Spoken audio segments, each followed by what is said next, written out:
Bunnie Xo. She was a Vegas girl. Bunnie Xo. Dumb Blonde Podcast. And Bunnie Xo. Kelly Roll's wife, Bunnie Xo. Bunnie Xo. Talk to me about Bunnie Xo. Bunnie. Got two of the coolest tits.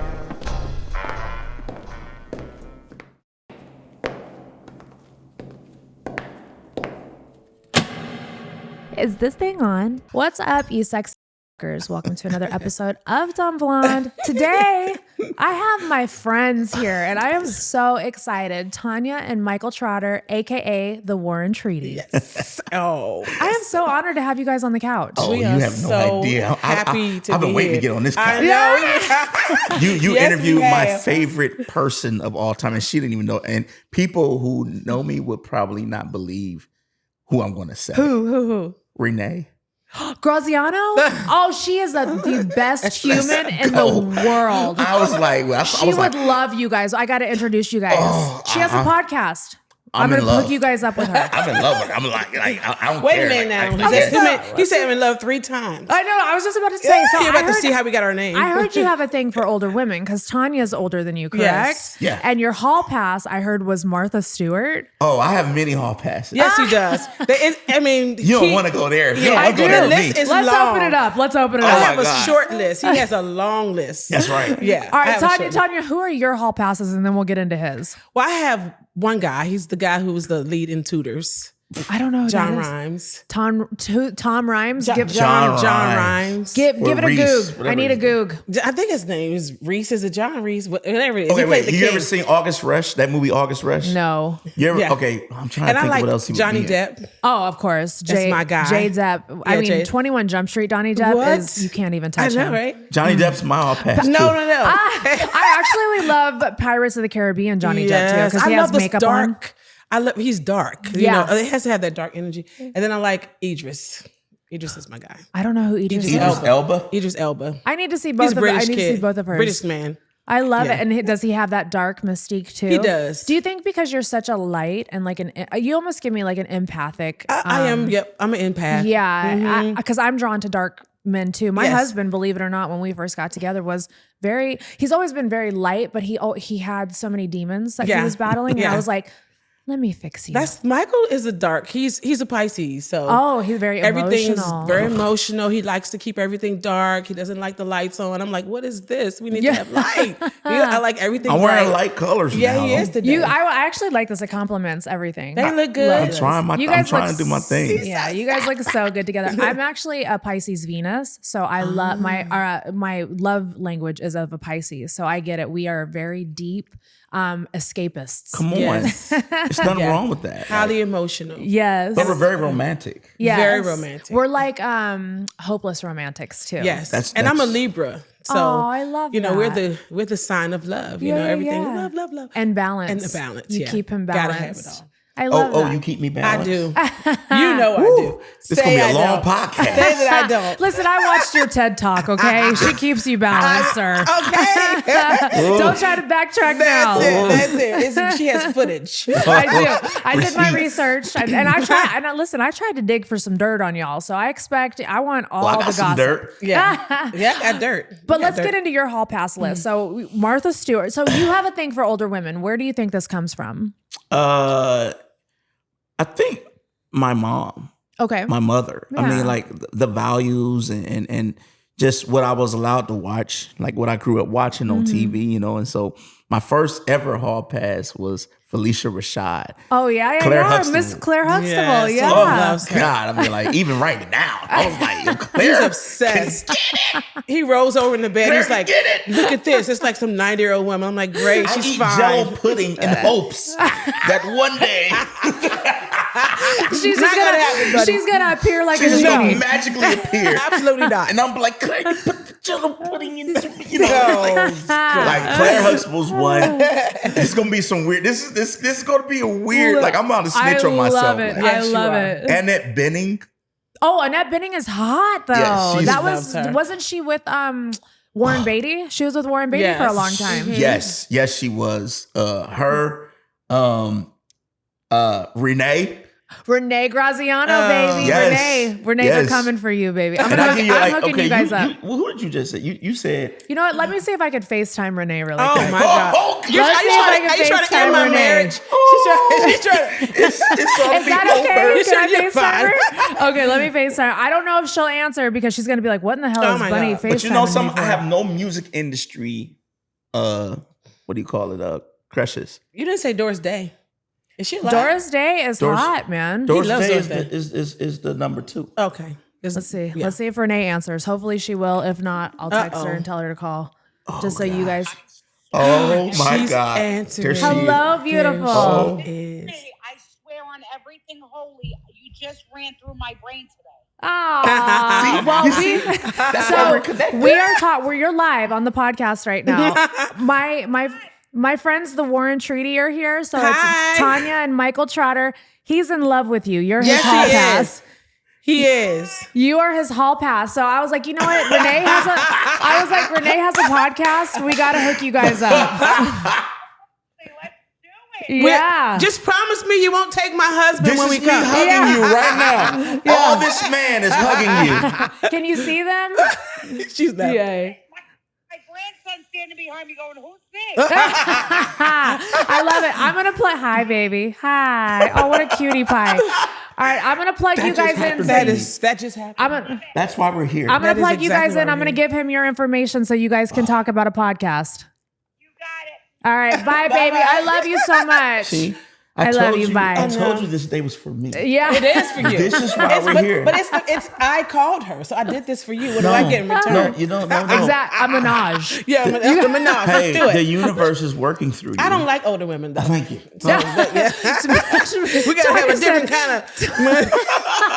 Tanya said, "I don't like older women though." It's not for me. This would be. I would just watch. But see, okay, so I'm gonna give you the real. Okay. When my mom came home in 95, was it? Yeah, 95? Okay, so 95. 95, mom came home with this movie, and she was like, "We're gonna have family movie night." We had never had family movie night, like ever. I mean, we don't do that. That's not in our family.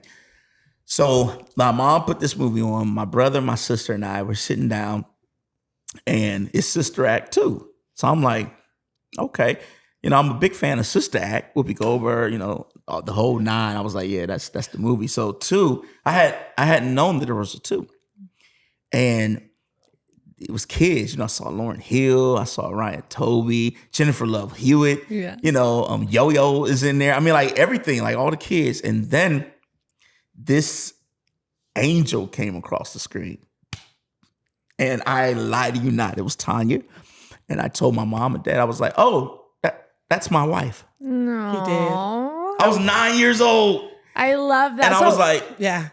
So let me get this right, because I knew this about you guys, and I thought it was like the coolest story ever. Yeah. Of just like what do they call it? The string theory. Yeah. Where it's like you see somebody but you don't know them, and then later on in life you guys end up together. Yeah. Like yeah.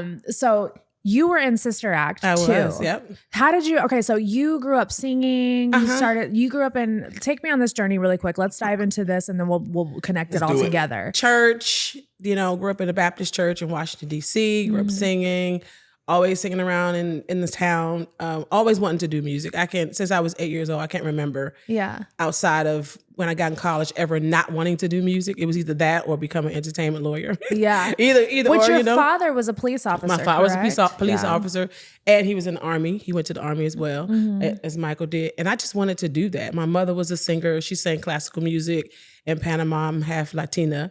And so I grew up hearing all kinds of stuff. And so just moving around DC, and then I met Michael. I did Sister Act. Whoa, no, let me scale back. So I did a bunch of performing arts stuff. I'm getting right to the good stuff. And went and auditioned in LA for Sister Act, got the movie. How old were you? I was 17. Okay, so you were Yeah. in your teen years Yeah, already. I was gotcha. 17, and he liked me at 8, so that wouldn't work out, you know? Yeah. But I went and Because did you're that. 9 years older I'm than 9 him. years older than him. Gotcha. And This is weird. Yeah, it was real weird. It seems weird now, you know, when you think about it. I'm almost 5 years older than Jay, so I get Yeah. it. Yeah. But it's cool, you know. And so I did a record with Island Records when I was 17, right after we did the movie. Yeah. And did the whole R&B thing for a couple of years. And that was really fun and cool. And was signed to, I don't know if I should say his name, but I was with Diddy for a couple of years. Really? Yeah, I was over there with him. And so were you signed? So let's rewind it back. Yeah. So you grew up in Washington, D.C. with your family. So you kind of grew up in the suburbs. We're just painting a picture for everybody here because I know that you had a completely different upbringing, right? So you grew up in the suburbs. You know, you were singing, you were doing acting, doing movies. What was it like with your family growing up? Like, were you guys a close-knit family?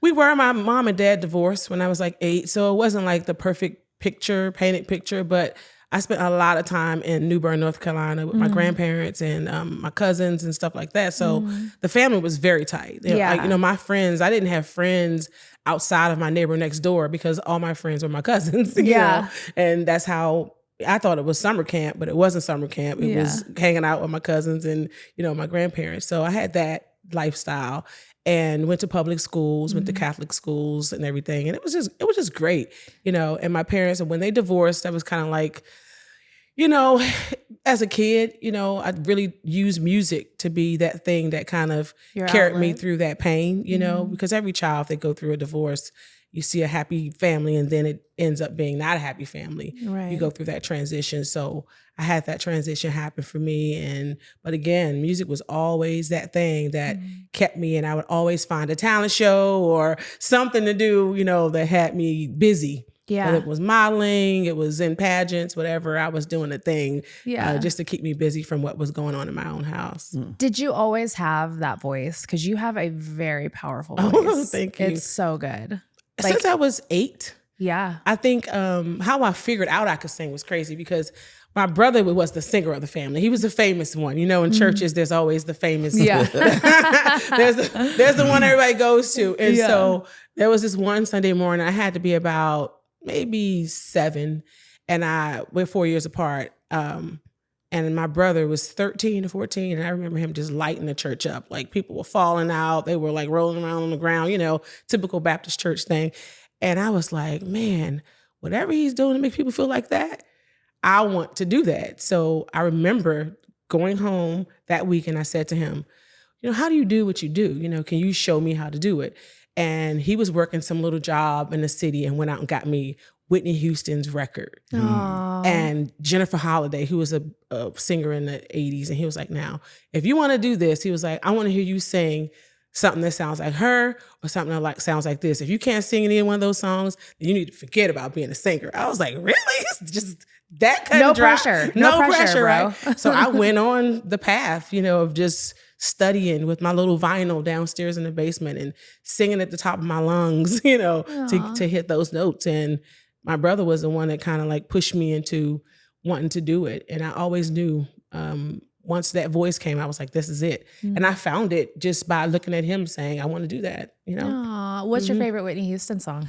Oh my God, it's so many. I know. I mean, how can you pick just one? What's your favorite Whitney Houston song to sing? That's a hard one. Let me see. I love Didn't We Almost Have It All? Oh my gosh, so good. I just got goosebumps. Yeah, I love that one. I love All the Man I Need. Well, you know, Miss Tanya, I'm going to ask you to sing a little snippet so everybody can hear it. So everybody can hear your voice. I'm not good with lyrics, so. Oh, dude, just do whatever you can because that voice, people need to hear it. I mean, I know they got to hear it on, you know, on your records and stuff like that, but we need to hear it in studio. Okay, oh God. Let me see. I've got to hear it at award shows, and you guys are phenomenal. Okay. Just put me on the spot. Okay, let me see. That's what I do, baby. Let me see. I'm gonna do. What's the one we just did? I Always Love You. How about that? Okay. I'll do just a little piece of it. Which is a Dolly Parton original. It's a Dolly Parton original. We love Dolly. Yeah, we'll do that. Why can't you do the verse to the What? All the Man I Need?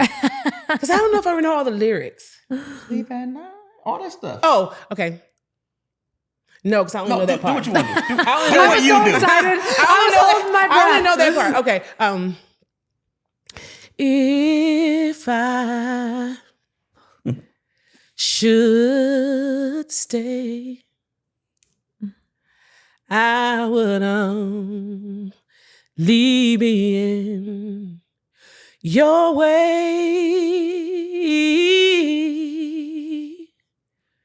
So I'll go. But I know I'll think of you every step of the way, the way.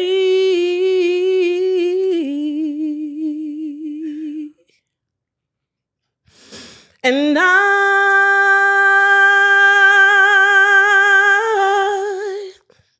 will always love you.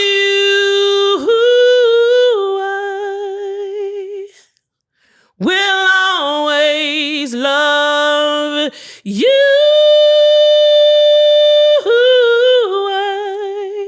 I will always love you. Look at my arms. Look at my arms. My nipples are hard. All right. Like my dog even woke up and was like, hello? Like, this is crazy. Tanya. No. Michael, do you make her sing you to sleep at night?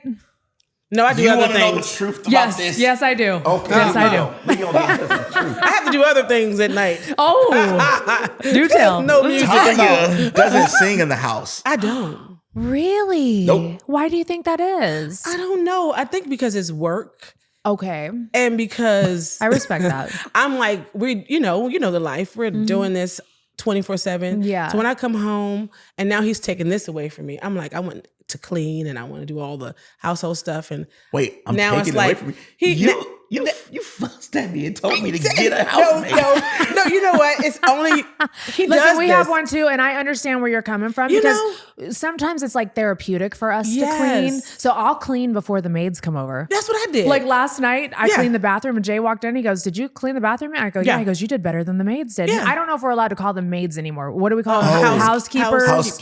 Yes. I Housekeepers, guess. housekeepers. Sure. So yeah, bad. he's like, you clean better than the housekeepers did, you know. And I'm That's just what like, happened before we came here. I like cleaned up and then some people are pulling up. I'm like, who are these people? And our daughter's like, I think Dad's here. They're coming to clean up. I'm like, I just cleaned up. it But, was you know, hard for me to give into that too Yes. in the very beginning too. Like I was just like, I know, I just feel like my womanly duties are being taken from me. But now I'm like, oh Lord, when are they going to Yes. be here? Tuesday, because I'm, your schedule gets so packed and you have Crazy. so much to do. And honestly, you deserve that because you guys do work so hard and you're on the road. So don't, mistake someone helping you as like a weakness because it's not. We need that. It's so hard to accept help. It is. When you've come, because our story is so weird, crazy. We've been homeless. We went through the whole. Yeah, we're gonna get shit, into that. all that. So it's just been like really crazy to just now receive. To just be able to sit back and kind of be in a safe space. Yeah, for sure. Yeah. So you said that you signed with Diddy. How old were you when you signed with Diddy? And was it Bad Boy that you signed I was with Bad Boy. I was with them Wow. for 5 years. Okay. Awesome. Yeah. How was that working with him? Was it? I was just talking to my old manager. Or during the Biggie era. During the Biggie era. Oh, we were just talking about yeah. Biggie this morning. So, Biggie and everybody that was there in the 90s, we all got to work together and party together and stuff like that. How was it meeting was- Biggie? Great. I mean, he was funny. He was a genius. Go in the studio with no, lyrics and stuff and just rip it, Wow. And so that's To be able to freestyle to like be that able is to a freestyle is talent. crazy.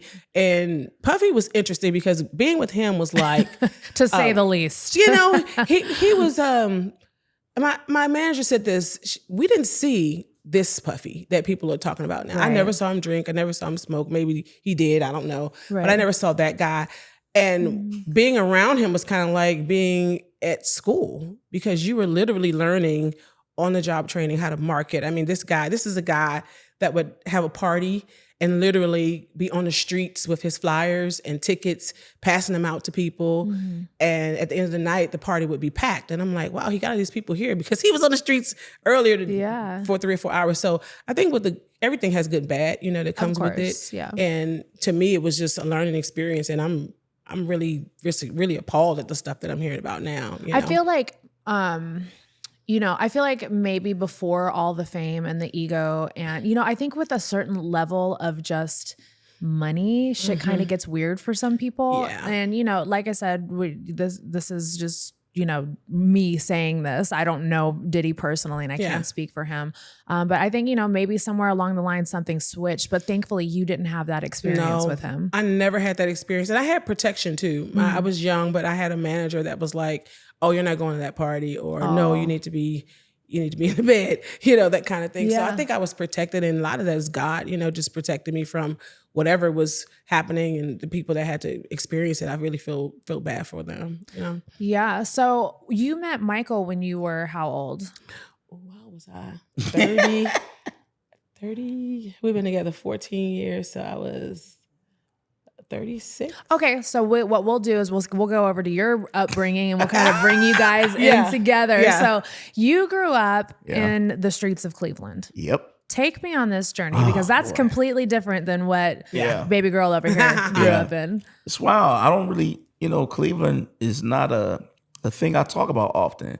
So, and I don't really get asked that, but this is interesting, you know. So growing up in Cleveland, I grew up in a strict Christian household, Seventh-day Adventist household. And it was like very cultish to me, you know, like I was telling you, Friday night sundown all the way to Saturday night sundown, it's nothing but like God. So you can't do anything, you know, you can't watch TV. I couldn't go outside and play with friends and kids and none of that stuff. It was just church. And That's heavy. it's deep. I mean, like it really it really altered my life for a minute there, you know. Well, and it makes you angry. I was very like on top of it was a big contrast to what real life was. Right. You know, I mean, Friday to Saturday is like, hallelujah, Jesus. And then for the rest of the week, you're just living like shit. So it's like, I don't get how this is panning things out. And, you know, in the Adventist faith, when you come into the church, you say happy Sabbath, you know, so everything is like happy Sabbath. Everybody's putting on this painted face and saying they're happy. And, you know, the divorce rate is extremely high, you know, and the drug rate is like super high, you know, and even in my household. So my father was a alcoholic and a drug addict, but he was a school teacher as well. So I started rebelling heavy. You know, he and my mom were clashing. My mom was, you know, she puts Jesus on everything. And so she's not really being protected. I'm her protection. And so, you know, I turned to the streets early, you know, and Was it an abusive relationship also? yeah. But only when he would get high, you know, when the drugs happen, he's a different dude. Yeah. You know, and That's got to be such for a child, that has to be such a mind fuck, because it's like Jesus, and then there's abuse, alcoholism, and drug, you know, and it's just kind of when I grew up in we talked about this briefly before, I grew up in a very strict Pentecostal home, and my dad was a womanizer, cheating, and like, and I would just be like, I learned about hypocriticalness, if that's even a word, about being a hypocrite very early. And it made me so angry because I'm like, everybody here is fake, you know? And it just makes you, I feel like it contributes to rebellion as a child. Yes. it does. And it teaches you also how to lie. Yes. You know, Yes. and in my household, I mean, like I'm the oldest of all my siblings too. There's just three of us, but I'm the oldest. And my mother, her background, she couldn't tell the truth about what was going on to her parents and her sisters and her brother, you know, so all her friends. And I became my mom's confidant like very early, you know, like I'm talking about my mother would just talk to me about stuff at like 4 years old. That's a heavy load. Yeah, and I can remember every conversation. Like we talk, I can remember every conversation I've ever had with my mom. She's my mom is, you know, your best friend, my lady, and but I also learned responsibility very quick. we just had this family conversation about this. I had my first real job when I was 5 years old. Wow. Yeah, I would go to the corner store in our neighborhood, Mr. Farrell's corner store, and I asked him for a job because, I didn't know about the drugs at that age. I thought we were just poor and broke, and Dad was just stressed out and needing help. I would always hear him talk about he didn't have enough money. And so the job I had, I would tie the boxes from the shipments that would come in.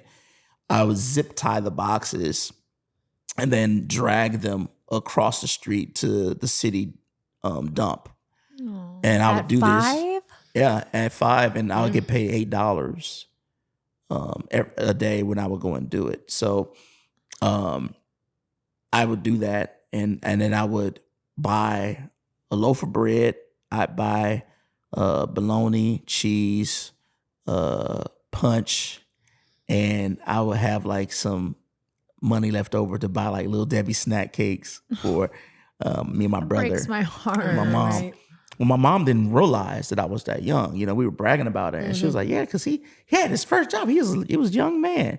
And I said to her, "How old do you think I was?" She was like, "Oh, he was young. He had to be about like 11 or 12." And I was like, "Well, Mom, remember how you sent me to the corner store because you were pregnant with Deb, which is my sister, and it just wasn't moving. So my mother had me buy all these Mars chocolate bars." Because when she would eat the chocolate, my sister would respond in her belly. And she was like, "Yes, I remember that." I was like, "Now, Mom, Debbie and I are 6 years apart." And she was like, and it shocked her. All the trauma blocked her from reality. It blocked her from what really took place, and my dad. But, I turned to the streets, and Cleveland had a strong gang life. It still does in some ways. And the gang association is called Folks in Cleveland. And I had a cousin who was very high up in the gang life in Cleveland. And so I got my little initiation, and I started selling. How old were you whenever you got initiated in? I was 11. Oh my goodness. Yeah. Like I got stabbed when I was 12, and I think that was the turning point. Like I was laying in the streets of Cleveland bleeding out, and my cousin had been killed. So my mom then was like, "We need to get out of Cleveland and get to DC." And she was trying to, at that time, she wanted to escape my dad. This was like the straw that broke the camel's back. Okay, my baby is like, he's gonna die if he stays here. Were you in school during this, or did you have dropped out? It's crazy. I was in school, but not to be in school. You know what I'm saying? Right. So just I was going through the motions. Yeah. In fact, when we finally went to DC, which was 96, I stayed in DC till about 98 before my mother sent me back to Cleveland to live with my dad because I was wilding. You talk. I know you're very open about the PTSD and stuff after you had gotten out of the Iraq, and which we'll talk about that. But I feel like you went in having PTSD. I had a lot of different things, but I never knew how to identify them. Right. And PTSD is. I mean, being stabbed at 12. Yeah. That's trauma. Yeah. Like. Yeah. Emotional, physical, spiritual. Yeah. You know? You don't know what you're dealing with. Yeah. I mean, you're so young you're not even supposed to be able to process that kind of violence at 12. Yeah. But I think I was able to identify that because I had seen it so early with my pop, and but it was weird because when I came back home to live with my dad is when I finally learned my dad. How old were you? I was about maybe 12 or 13 when I went back to Cleveland. Gotcha. And my dad shared, everybody's got a story. And my father finally opened up to me. He got some help a little bit at this time and told me that he had been on since he was like 13. Like every day you can imagine, my dad had already done it. Like, and he was hiding, trying to get some pain out of him. And my father, he comes from a, he's got a big family that he comes from, 13 siblings, but not all 13 are from his father, you know. And the first set of kids, his brother, which was my uncle Andrew, had actually raped my dad. And so that's what, and Andrew had mental issues, mental health problems. And so that's what sent my father down that path. But I'm happy to report even today, so mom and dad had got divorced and then rekindled and got back together. And to look at my dad or to hear him talk or to anything, you would think I'm lying because he's so like free, sober, clean, Sweet. He's so sweet. Yay, praise Jesus though, right? He's so sweet. He's dope. He's the dad today. He's the father I wish I had growing up, but I need him now. So that's what, And to break that trauma and that generational trauma, it sounds like from his family, like he's doing it, and you know, like you're doing it too. So you guys are like the cycle breakers in your guys' families. I remember telling my father, I was like, when I found out that my dad had went bankrupt, and then we lost everything, and so dad and mom, Section 8 and all that kind of thing, and then finally rebuilding enough to like get apartments and stuff. So my father, around 2015, had rebuilt his life so much that he had just bought a house. Oh, go dad. And I remember finding out, like, I was like, what are y'all doing? And he was like, oh, me and your mom, I just moving our stuff in. I'm like, moving stuff into what? He was like, oh yeah, I bought a house. I'm like, what the fuck do you mean you bought a house? Like, you didn't even, but I remember telling my dad that night, I was like, Dad, you just broke a curse in all of our lives. Yeah. Now I can make something happen with myself, because we were like homeless from like 2010 to 2013. So 14. let's circle back to like, so it all comes to to fruition. how we So you saw her in Sister Act. You told your family like, this is the woman I'm gonna marry. Yeah. You know they didn't think anything of it. No. You are going through your. She's going through her. Everybody's growing up and stuff like that. Tell me about how you guys met and where you guys met. Well, it's crazy because I have to start here with my first daughter. You know, I had a baby, and I had dropped out of high school.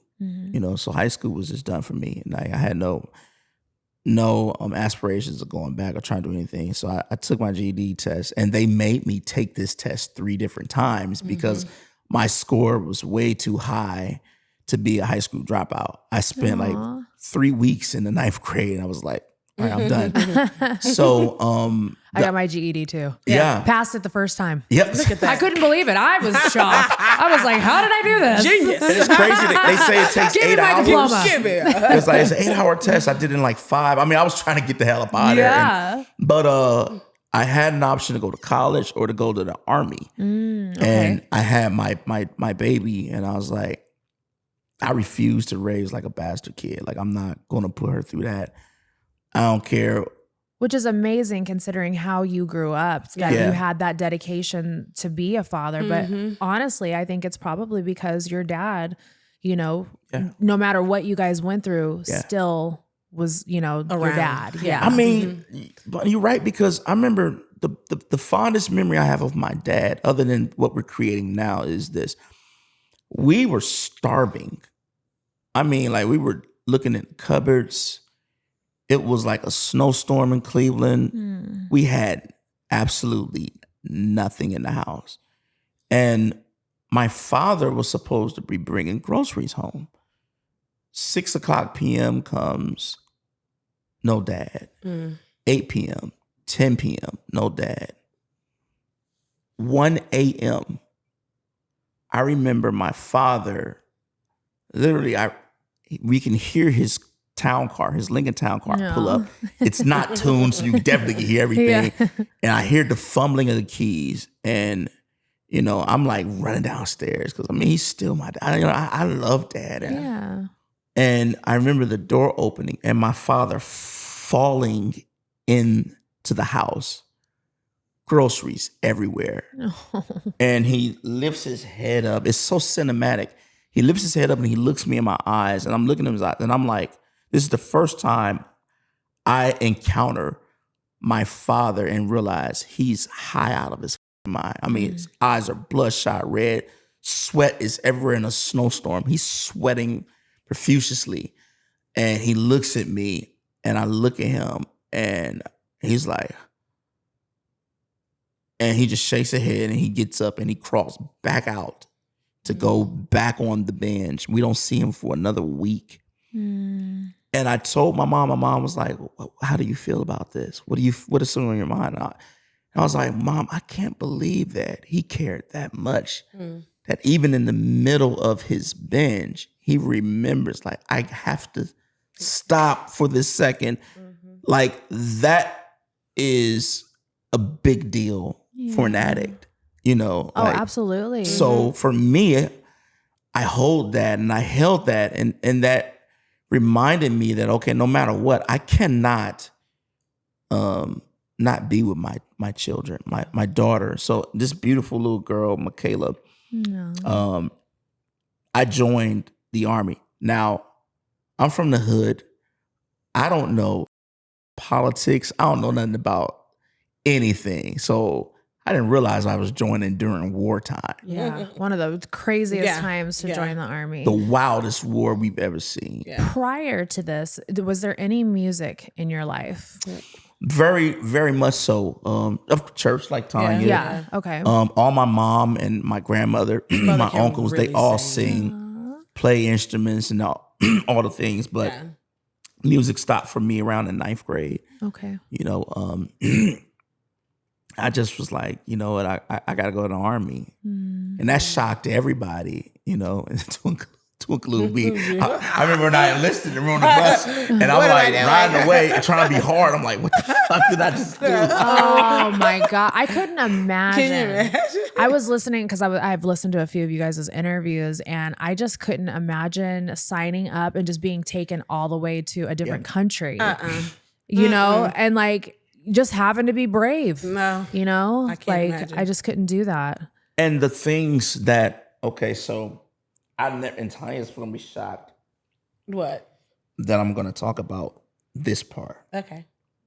I love that she's just got your back. She's like, I'm okay, here we Well, go. I mean, she's this is really going to shock her because it's so my I got my baby in my mind, you know, and before I leave for Iraq, I mean, I'm all over her. That's my daughter, and I got another one on the way. Okay. So it's all clicking to me like, okay, this is going to be the rest of my life.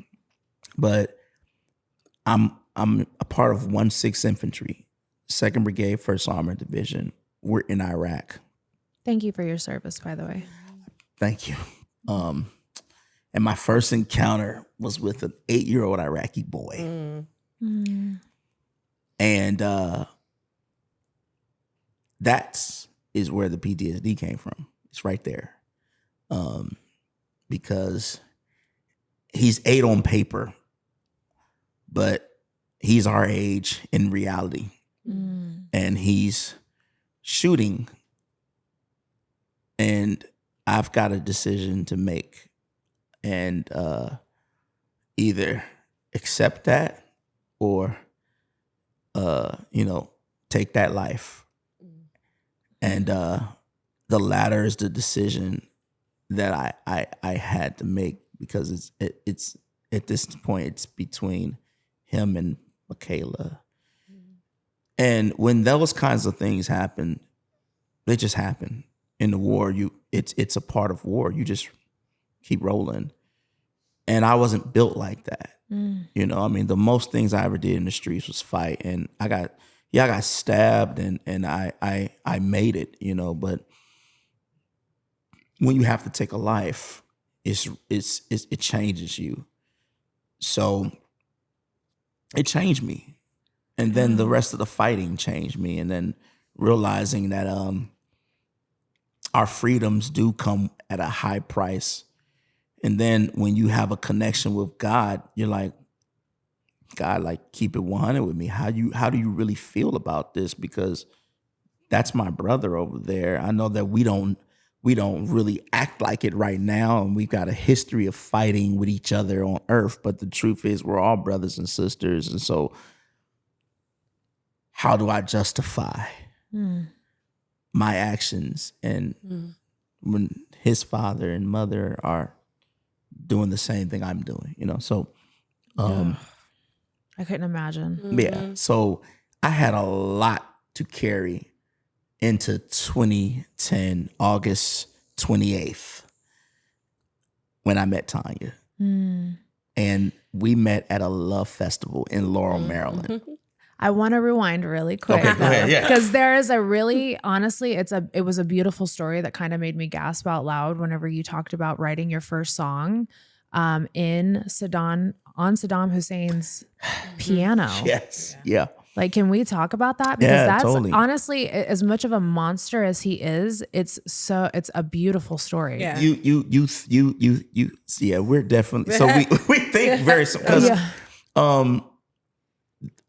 every soldier has a profile, and the profile is like the height, weight, and all things, but it's also likes and quirks. And so for me, music has always been the thing. And so when I got to Iraq, I was not a squared away soldier. I was like, I joke about it with my unit, with everybody, but I was like the fat black Gomer Pyle. Like, this is just what it was. I mean, everybody was like, Trotter's gonna get us killed. Like, I was not. Trotter's gonna get us killed. I was not squared away at all. Like, I did not mind letting everyone know that I was terrified to be in the war. I mean, when we flew in, we were doggy barreling, and I am not ashamed to say I pissed my trousers, literally. Poor baby, I would too, man. I mean, it ain't no joke. I'm going in saying, who needs home cooking? I'm cooking for everybody. Let Really, me cook. Don't put me on the front lines. Why didn't I be a cook? Because this shit is. And they saw that, and so one of the commanders was like, you know what? We need to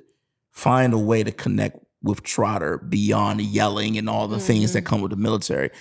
And he looked at my file and realized, oh, he likes music. And we have Saddam's Palace. And Saddam, a lot of people don't know it, but Saddam had pianos everywhere. Which I never knew. I found that Yeah. fascinating when I heard you say that. And so they took me down in the basement of the forward operating base, which we call FOB. Yeah. They took me down in the basement and showed me this piano. And I was like, well, I don't play. And he was like, well, you've got nothing but time. And, when you want to find your way back home, come down here and find your way back home. Be at peace. This is your space. No one else comes down here. We use it as a chapel, and they only come down here on Sundays. So I went down there, and that's how I really just started teaching myself to play. I started with Lean on Me, and it really helped, but it wasn't until that guy was to where I really emotionally connected with the piano and really thought like, okay, you know what? I'm gonna write my first song about this situation. And I did. And I asked my unit if I could sing it. But it was some weird stuff happening even with that, because the guy I had to go through to get this permission was a guy named Michael Iyer. And he was our sergeant major. And he was about this tall, stocky like Popeye, and a straight up like just a gangster. Yeah. Oh my God. And, Ready for it. I'd be like, he was so like he would be appalled to hear me say this right now. And that's why I'm gonna say it. Oh yeah, we were like this. But Michael Iyer was a short, bald head white male who had no problem with calling you the N-word if you got in his nerves. Oh, he would go there with you. But it wasn't like, I didn't feel the racist. It was like, he grew up in this part of New York. You know what I mean? So it was like one of those things to where I was like, oh, You mean tell me I got to go through that guy? Yeah, to get approval for this song. And I have to go to him. And you know what he does? He's like, Trotter, wait a minute. Can you sing? And I was like, yeah. All right. And I asked him, I was like, but what I want to do also is I want to pray with the unit. Because we were hurt. Yeah. And I only knew, the only thing I knew to do in that moment is pray. That's how I was raised. And he was an atheist. So again, I'm being set up. Yeah. All the way around. The Lord was testing you left and right. All the way And around. how about this? At this point, we had no chaplain. Oh. Our chaplain was more afraid than I. And he put in an early request to leave. He's like, I'm done. I'm out of here. When the Iraq was at that point, we were like in a real thick mess. Yeah. And so I couldn't imagine living in that fear Oh, no. every day. That's just fight or flight all day long. Yeah. Just hearing It's tension. the bombs go off around you, seeing people, dying, falling like flies around you. I could not imagine. Because so you we- guys need God in this yeah, moment. and we fantasize through movies, but it's nothing like what we the cinema that we see. I couldn't imagine. But he says to our commander, Sir, Trotter wants to pray with the fleet. I'm new too. Like no one really knows. I mean, I'm in the unit now about 3 months. Feel like the guy that peed his pants. The one we should have threw off the helicopter. The little bitch that bitch. Like, that's me. And he says, sure, go ahead. And I stand up on this picnic table in Iraq. And this is a wild wrap up to No, you're good. So I'm I on love the- it. I can listen to you guys talk all day. I'm on this picnic table and I take my helmet off. And it's 986 soldiers in our battalion. And all 986 follow me. This is actually incorrect. We're at war. You don't take off your helmet. Right. But again, how I'm raised, when you pray, you take your hat off, do all the things. So, and then I get down on one knee and all 986 gets down on one knee. Oh, I got goosebumps. And then I lay my weapon down on the table. They lay their weapons down in the sand. No. Which again is an incorrect thing because you're going to misfire because your weapon is dirty, blah, blah, blah. But everybody's following the guy that wants to pray. And I remember my prayer because at this point, this is the only way I knew how to pray. But I was like, okay, God, it's your boy. I'm here. We all here. We don't know what we're doing, but we do know we need you to protect us and to give us a clear path of what we're supposed to do. Are we supposed to fight? Are we supposed to talk? Whatever it is. But I know we want to make you happy. I was like, that's it. That's all I got. Amen. No. That's it. And we didn't, from that point on, we didn't lose another soldier. Oh. From that moment on. Yeah. Oh my God. That is amazing. Isn't Yeah. it crazy how we could be so mad at the religion that we were kind of forced to follow? Yeah. But man, when we have that first, Encounter. that fear, that encounter that we just don't know what to do with, we drop to our knees and Oh, pray. yeah. Oh, yeah. No, it's crazy. Yeah. So while he's in the army Yeah. doing all this stuff, what are you doing during this time? I am having relationship woes. I say going through. I'm like, I was married. I was in an abusive relationship. I was living on a farm, caring for animals and all that kind of stuff. And just really trying to find myself. I started music so young and that's all I ever wanted to do, that I never really knew how to be a person. Right. I didn't know what it felt like to just be. You know, music was it. And I think that's probably why I don't sing around the house, because that was, I think, you know, you grow up and you're like, I gotta make it, I gotta make it, I gotta make it. So you're always rehearsing, you're always practicing. My mom was like a drill sergeant. I mean, you clean the windows with vinegar and water, you know, there was everything. Do the was white glove. with the white glove. Everything was white around the house. So, you know, I couldn't go outside and play like regular kids could, because she was just that strict. And so I was just in relationship drama, you know. So when did you get out of your record deal? And why? What made that decision? God. Okay. Actually, I felt like so sorry, guys.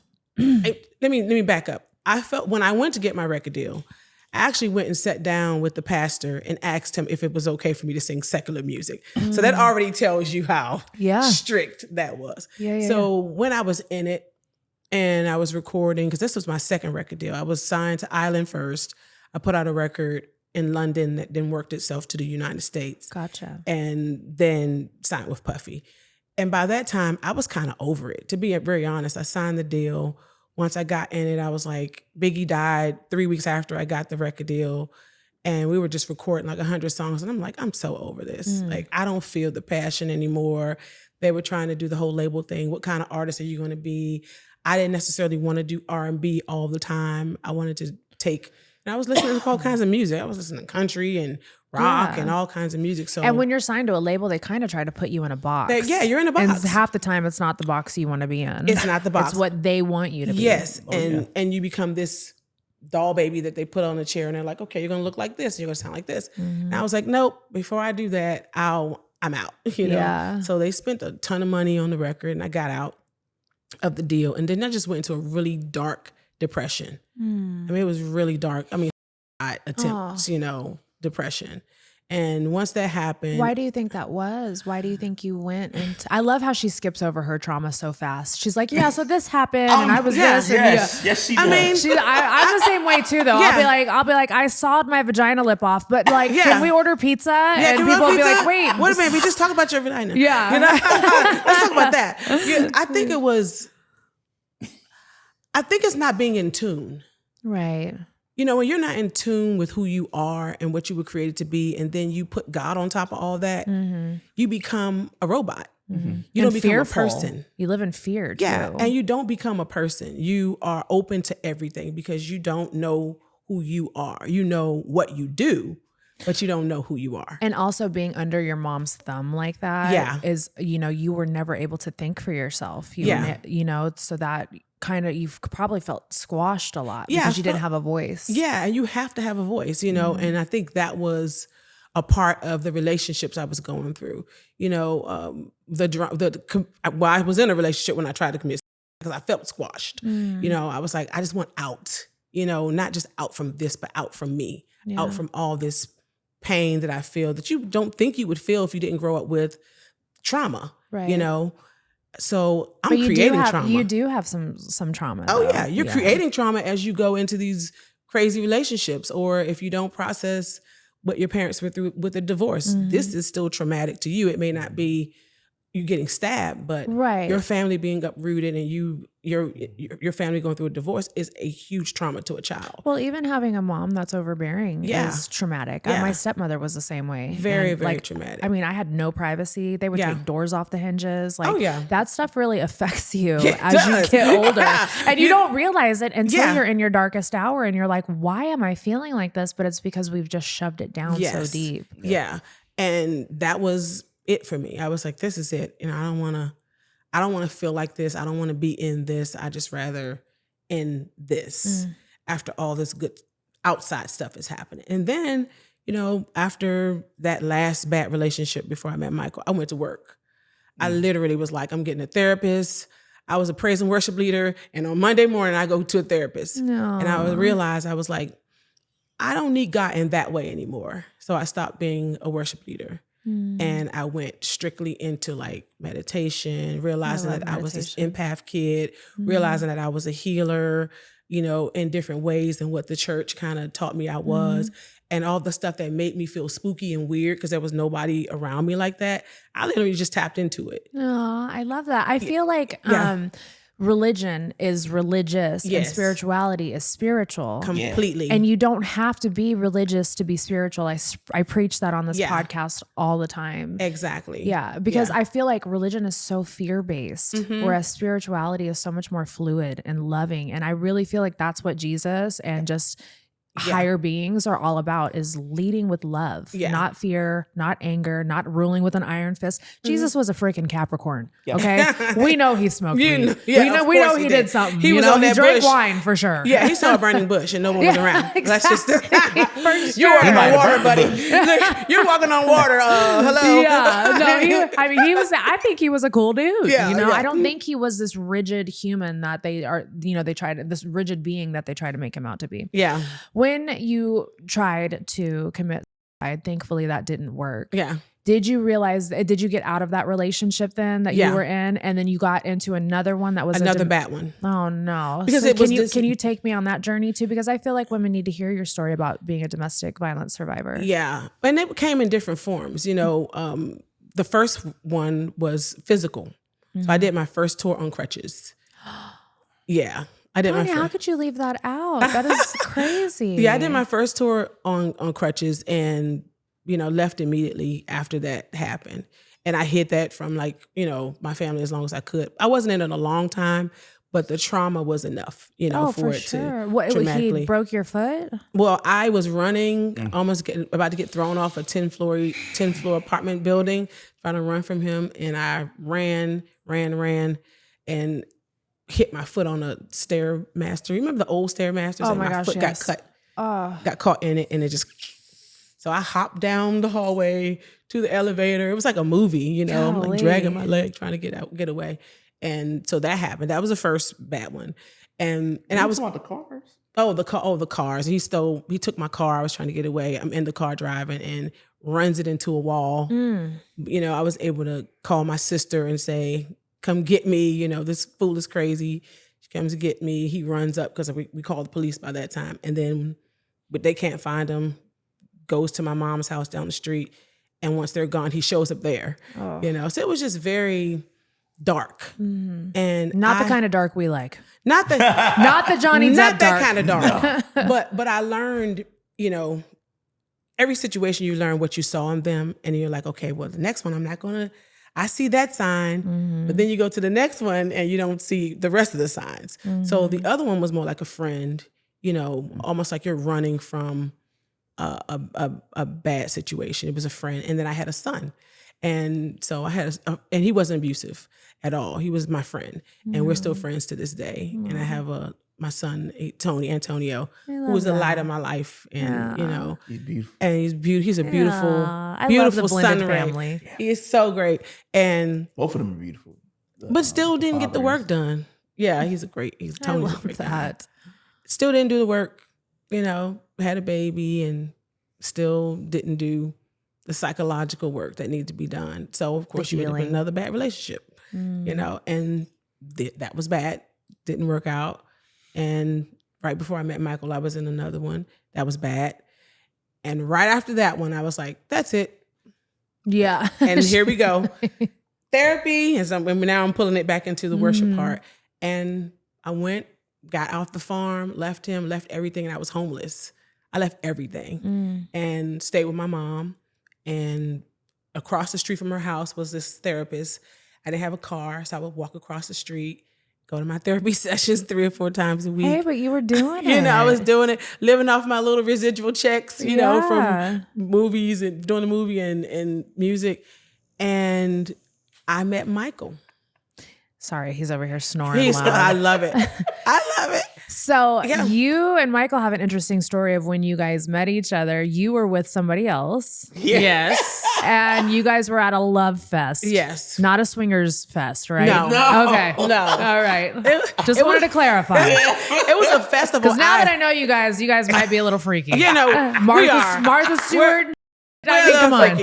Yeah, we have different names. You know?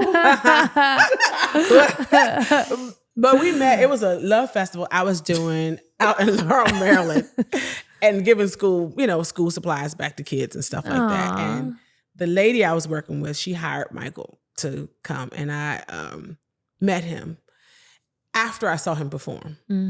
He was killing it. He was with this guitar player who had to be in his 70s. It was 900 degrees outside, and he had on a sweater. And I was doing hip hop. he was doing hip hop. Like Nice. With an 80-year-old guitar player? yeah, it was weird. It was a weird little. It was like a rock. B.O.B. kind of thing. Yeah. Oh, I Like, love that. It was so dope. And I'm listening because at this time I'm broken. I'm, going through therapy. I'm still trying to find my way. And I see this guy out here and out there, it's like maybe 40 people on this big field. Imagine a big festival and there's 40 people out there. And he's performing like Just getting it. it's thousands of people. And I remember, I'm like, dang, I used to have that passion to do it like that. Aww. And I'm looking at it, I'm like, this is so cool. And so when he got off the stage, I rushed across in heels to meet him. Do we got to talk about this? And he shows up with his girlfriend. So, I buy like 9 CDs from him because he had these little, they were like homemade CDs they had. Burners. You're out here hustling. He had Yeah, his burners. hustling. He had his burner CDs. I bought them. Let's And I'm like, did you write all these songs? He's like, yeah. I'm like, gosh, you're amazing. So I'm like, can I get his number? And I think I gave my number to your girlfriend. Or did I give it to you? You gave it to me, Dad. Okay, now I'm thinking about it. You may have found a way to show it together. But anyway, so I gave him my phone number. Wait. Hold, I have to clear this up. What? She was actually not my girlfriend. Oh, she was. I will be honest. When did she not She become your wasn't my girlfriend. I've heard you say in other interviews she was your girlfriend. Thank you. Well, she wasn't my girlfriend. Like Did you kiss her? Did you That's a guys? Did you girlfriend. guys bone? Did you? Yes. bone? Okay. That's your So girl. she You was my guys jump were- off. There Wait, you I go. was her jump off too. I mean, this is Oh what my- it is. you know I'm what? keeping it a buck. Like, I hope she's not watching this. Oh, no, she will be. But this is the truth. Like, you gonna call her jump off? no. She sounds like a sweet jump off. She's though. a sweet girl. Oh, She's so because sweet. what she ends up saying to you. Yeah. Yes, I that's think why I is- wanted to clear it up. Yeah. She Because she I thought that recognized was it. pretty crazy that a girlfriend would say that. So I Yeah. kind of understand where you're coming from Yeah. too. Yeah. Like she recognized the fact that, and I was adamant about us not being boyfriend and girlfriend because of Michaela and Courtney. I had been through too many other rebound moments because I was married to their mom. Okay. We were married. Like we were, we got together when we were young, Yeah. and had our kids, but we were married and we divorced. And I went on like every girlfriend was like a fiance.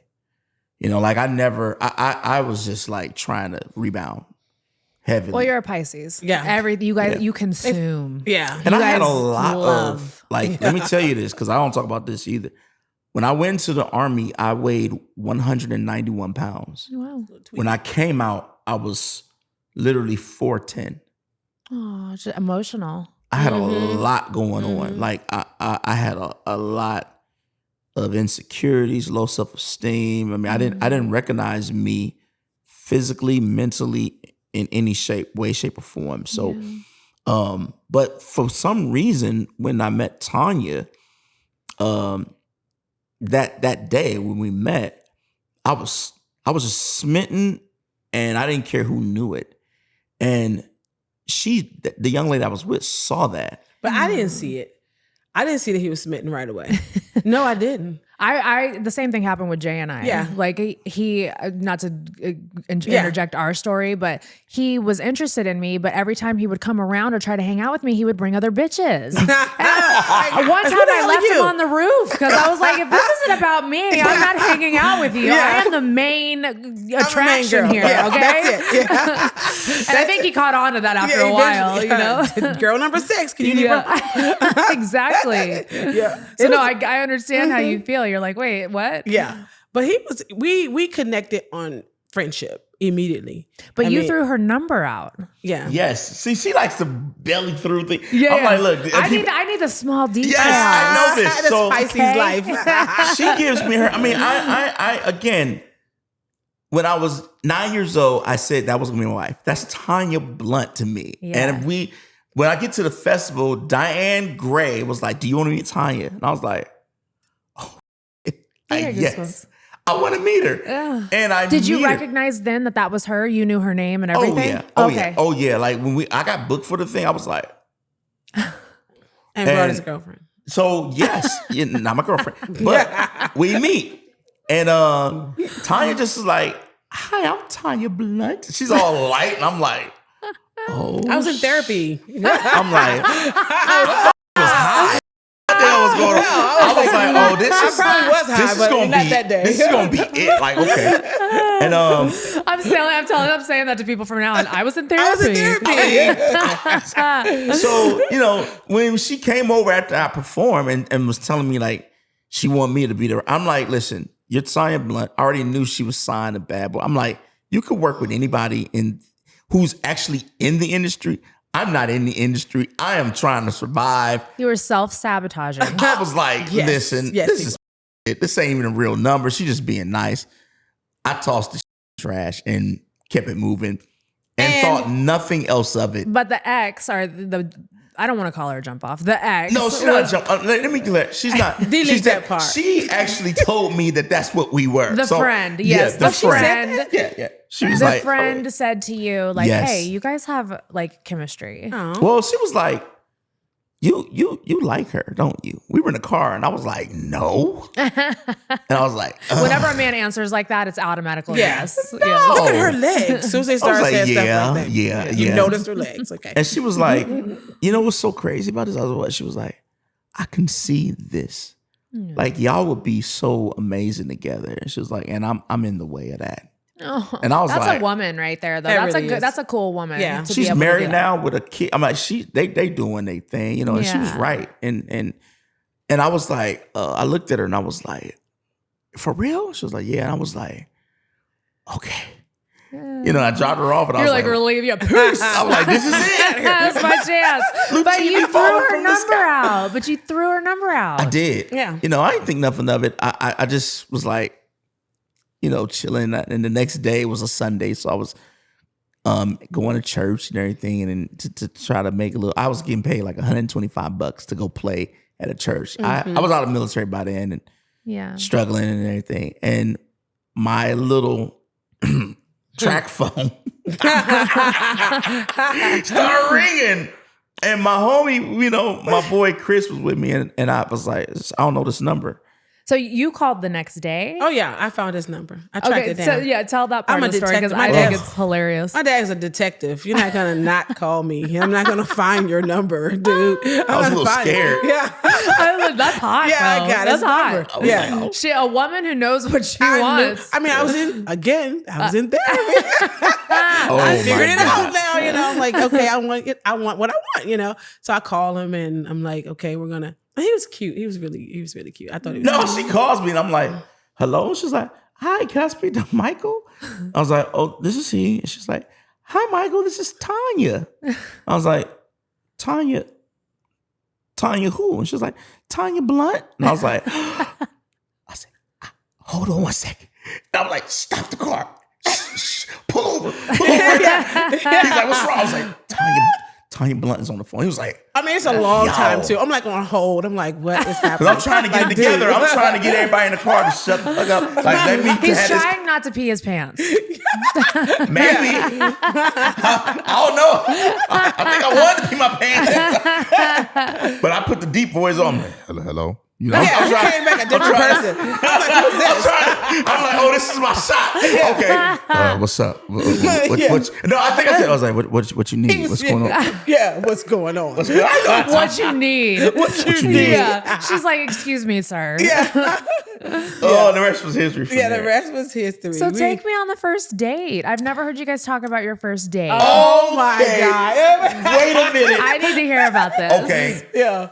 Her birthday is September 30th. Yeah, that's my birthday. The DC is throwing her like this. I love big parties. Oh my God. So when I do have a party, it's like 1,000 people I don't know there. Yeah. I tell everybody, bring 100 people that you know to the party. So it's like My kind of girl. it's like so many people at this party. But we're talking up until this point. So Yeah. I'm like, You guys haven't seen each other? no, we like on the phone, Yeah. doing the thing, Falling like asleep. and- long. I'm like, Romance I think, on the phone. Yeah, romantic. So I'm like, I think she's starting to dig on me. Like, okay, I think. So I tell her straight up, hey, before her party, I'm like, don't fall for me. I'm not a catch. Because I know her story. We know each other's story. I'm like, I have nothing going on in my life. Like, I don't have a car. I'm sleeping from couch to couch. And I got 2 little girls that I haven't told her about just yet. Like, so I'm like, don't fall for me. I'm not and I feel you're starting to dig on me. And I just tell her my story. I'm like, listen, I'm nothing. I got nothing. And I was like, I know I'm supposed to be something in life. And I don't know how to get there. But I know how to love. I said, and that's not enough. So don't fall for me. But that was what I was looking for. That is enough. That was more than enough because I had the things. You know, I had the liars and the things and all that stuff that comes with it. And I was like, I never had anyone be honest with me. Yeah.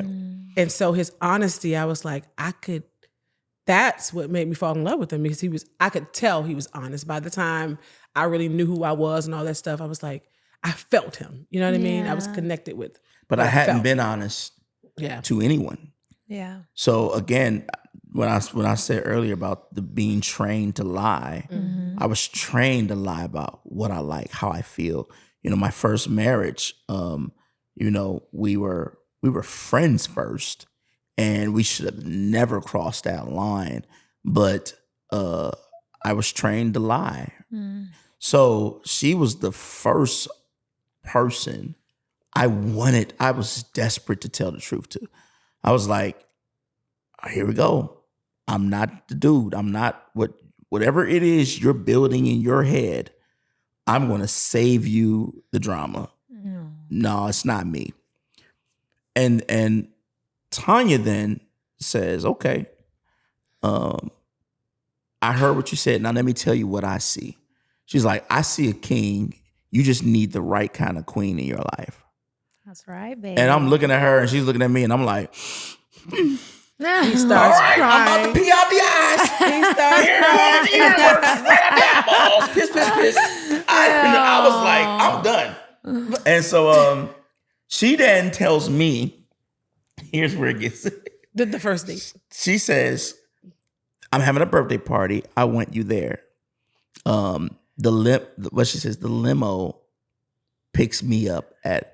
So now I'm like, here come that Hollywood shit. I mean, like, I'm keeping in the buck with you. I'm like, nah, we've never had this pop up. She's in a limo, and I'm really like low key. Like, I don't do like Tanya would say. I am like he does a westerns. Like, he does movies and me. No, that's it. Well, no food. He can cook his tail off. I'll tell you about that later, buddy. Oh, I ain't gonna tell you about my plot to get Jelly and me and him do a duo. And he'd be Jelly Roll and I'd be Belly Roll. And then that's it, baby. The hottest duo ever. You know, and we sing and eat. My husband loves you. He would probably do whatever you want, okay? And then we have to do a duo. And I've already started because every performance we've done so far outside, I sing and play with a hot dog in my hand. Yeah, he's like this. But I digress to it later. Yeah.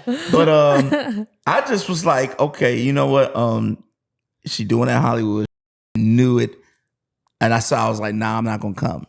So she has her assistant call me and was like, you need to be at the house. You can ride in limo. I was like, I'm not Hollywood. I don't do the flash. Nah.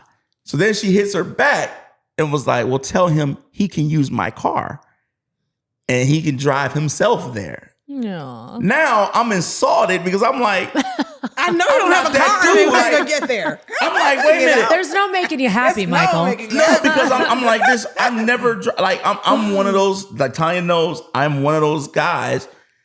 I'm not a scrub, so I'm like, I'm not about to show up and drive your car.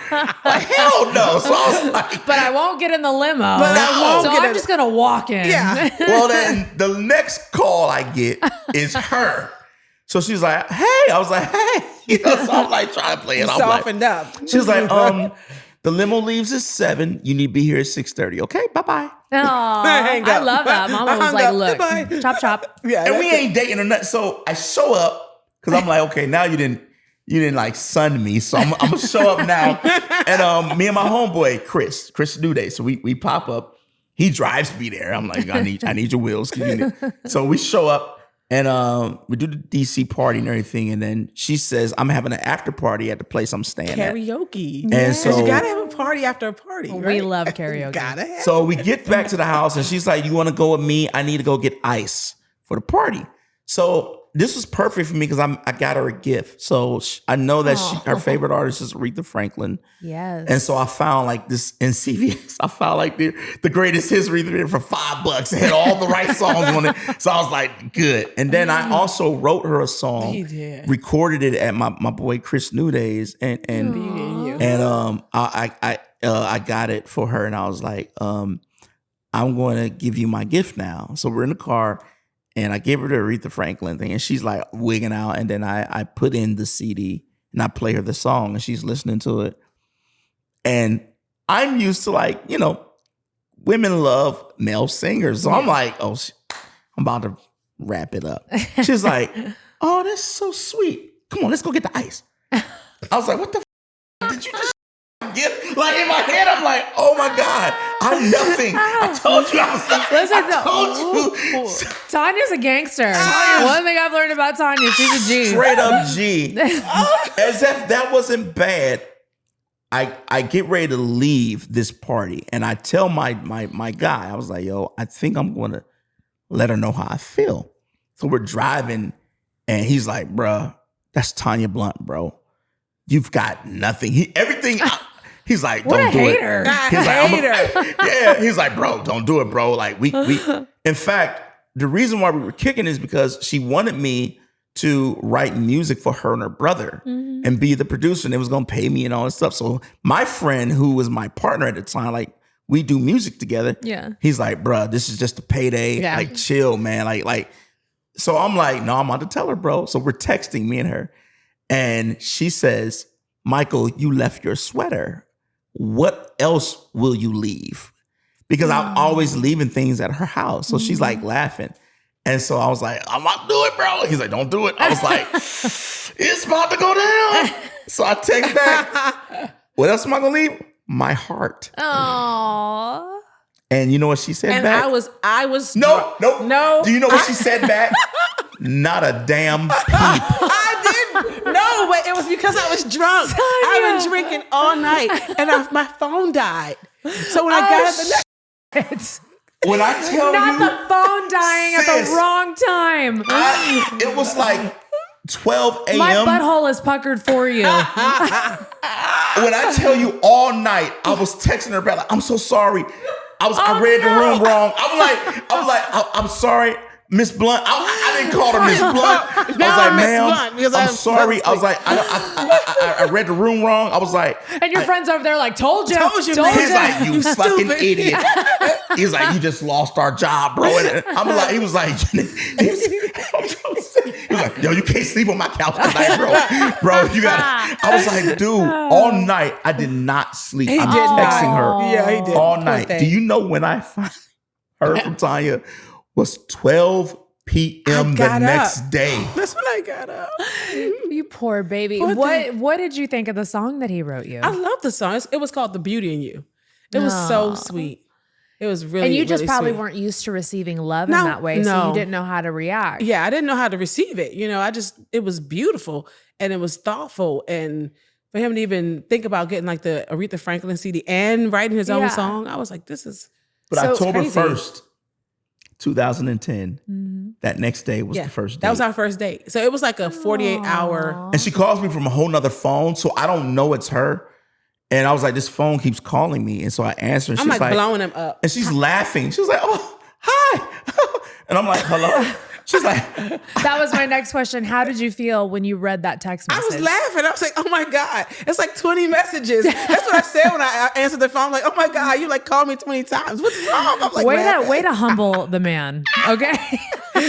I knew from That's that why point you love on. her. She keeps you humble. Oh my word.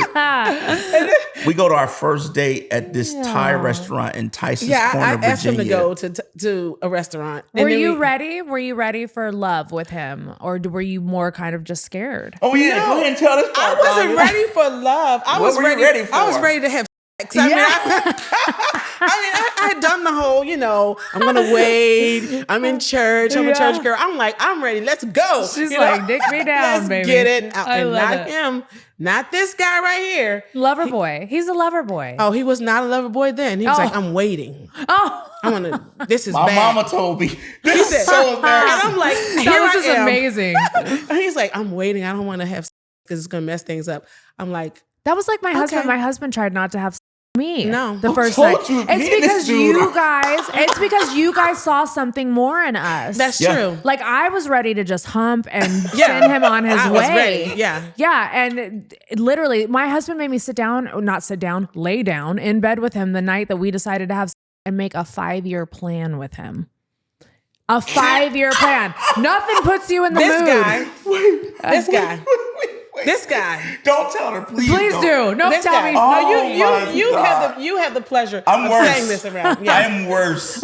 You- I did not I don't know know what he to- did that. No, he did. Oh my God. Yeah, he did. Yeah. I told her. I said, my mother said. Yep. He did. His mother. I said, my mother said case things. And I said, He sits me down before I'm like trying to, get it out. I said, you my know, I'm last like someone's trying to situation- do it with him, and he's like, "Stop!" I said, I'm like, "Don't That's what my husband did to I me. said, no. I'm like, I was dude. like, no, I smacked her hand. I was like, I was like, no. I said, and No, let's here's go the back. worst part. Let's go back. See, I So knew it, let's go damn it. back. So after this movie happens, I come back. No, you didn't tell her. I didn't tell her? We went to the movies. We went to the ate movies. first and then went to Yeah. the movies. October 1st, 2010. Yeah, we went and got Thai food and then went to the movies, and we left the movie early because movie it was was terrible. horrible. It was, We don't even know what movie I don't it even was. remember. What, it Probably was the worst Nacho movie. Libre. I walked out of it too. It was horrible. So I get to the house, I go upstairs and put on my nice little lingerie. No, I tell you, I said, I have a movie Yeah. that I at home at where I'm staying. I said, you want to watch a real movie? I want to get this movie because Yeah. at the house she was staying at, Yeah. there was a movie theater in the basement. Yeah. Yeah. So I was like, we're gonna go get some popcorn, get some Yep. grape juice, and we're gonna watch this movie Yes. that I have. I'm not gonna Yes. tell you what it is. I said, it's a real movie. Let's go. And I'm like, this is perfect. So I go upstairs, I get smell goods on, and I get I ready. love that you did the Push lingerie up. too, because I did too. Oh yeah, I was ready. I was so ready. And I Yeah. come downstairs, I'm like, he likes Doris Day. So I'm, I'm giving it. And I'm in my lingerie. And he stands up in front of the TV like this. There's a television in there, and he stands up in front of it. He was like, All cool points you about to go are out the going to window. love, he's like, you're going to love this movie. And I'm giving him the eye, and I'm like getting moist and, the whole night. I'm ready to tear him up, right? And the TV comes on, and he starts, dum da dum dum da dum da dum dum. That's my face. Dum da dum da da dum. And I'm like I'm this. surprised we're married. I'm like this. I'm watching this happen, it's so and then embarrassing. this man walks on the scene in the screen, and it's Cecil B. DeMille, and he starts giving a oratory, whatever this Speech is, about the movie. about the movie. So the whole time I'm looking, I'm like, okay. And Michael's smiling just like this. He's so happy. And I'm reciting He's everything so- because I want to show her I know the whole Yeah, and movie. he starts when the guy's talking, he's talking, and it comes up and it says the 10 Commandments. Oh my Charlton goodness. Heston. Charlton Heston. John Dare. Listen, that movie has so many. Yul Brynner, Charlton Heston, Ann Baxter, who's another hall pass if she was alive. Oh, but I'm in lingerie. the 10 Commandments, in your mind, you were like, this is going to really get her going. Yeah, because she's the most fashionable person I ever met in colors. And I thought of all the women in that movie with all the colors and fashion. And He told me all this, so I went and got dressed. He was like, "You're gonna love it. It's your kind of movie. The women are beautiful. The clothes, everything is great." So I let it's my favorite movie. It's his favorite movie Ten Commandments, Charlton Heston. all the time. So it Please don't comes tell on. nobody this shit. He's- Oh, shit. so we get in the Oh, middle. millions of people are about to know. So wait a minute. So by this time, I'm like, okay, how do I get out of this? And no. and Moses comes I'm in the water. standing up reciting the entire And he film. burst into tears. Oh, I'm like, what is happening? He's crying because Moses is rolling down the way. He's like, this is the part. And I'm like, no. Oh, God. So I said, I'll be back. This is I go upstairs. I said, you want me to pause it? She was like, oh no. I was like, no, keep please. it going. We've been 2 hours now. The movie's 3.5 hours long. He didn't try to make a move on you this whole time. No. He's just putting on the he's standing Moses. up. He's standing Smashing up. that popcorn. He's standing up for 2 hours watching the movie while he's saying home, and I'm just sitting there. I'm like, I'm trying to be nice. Like, this is going to stop at any moment. Were you scared? No. You I just am really couldn't read the room. I'm a nerd. I mean, like I am horrible. Like my father, it's so bad when my father and mother heard this story. My dad looked at me. He was like, "Where did I go wrong with you?" I was like, I don't know. I wanted to just show her this movie, and then it gets worse because when it was over, I looked at her. I was like, "All right, the next film I have." Oh my God, a 3.5 hour film? I'm trying to It was feed the him greatest grapes. story ever told about Jesus. I'm doing everything. I'm trying to feed him grapes. I'm like, this is. I take the grape out of her hand. He takes the grape out of my hand and eats the grape. I'm like, am I here? What am I? He is so chopped liver? uncultured over here. He's like, Terrible. no. And then the next day is the first day we ever did it.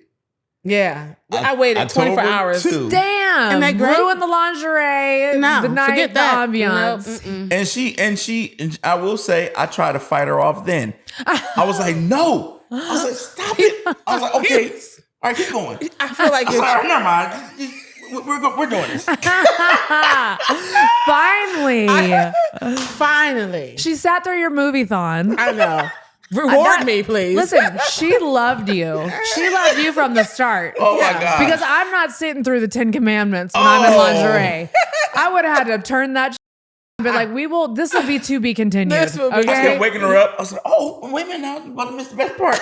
She was like, okay. Oh my goodness. That is so funny, you guys. Oh my God. I thought me and my husband had a crazy first night story, but that takes the man, cake. I'm so embarrassed. No, don't be. And That you is stayed with me hilarious. through it all. I did. 14 Oh. years. So 14 years. I mean, you guys have gone through a lot. So you guys finally, have sex and you guys are together. Just from that moment on, you guys are like, together. When did you guys decide to get married? Like, take me on this journey after we got through the 10 Commandments. Oh, we got married 5 months later. Aw. Yeah. Yeah. It was great. We were together. I mean, we I never did know at separated. age 9 that was Yeah. my wife. Yeah. So. No, The you day did. we met, we never separated from that day. Nope. We had never been apart.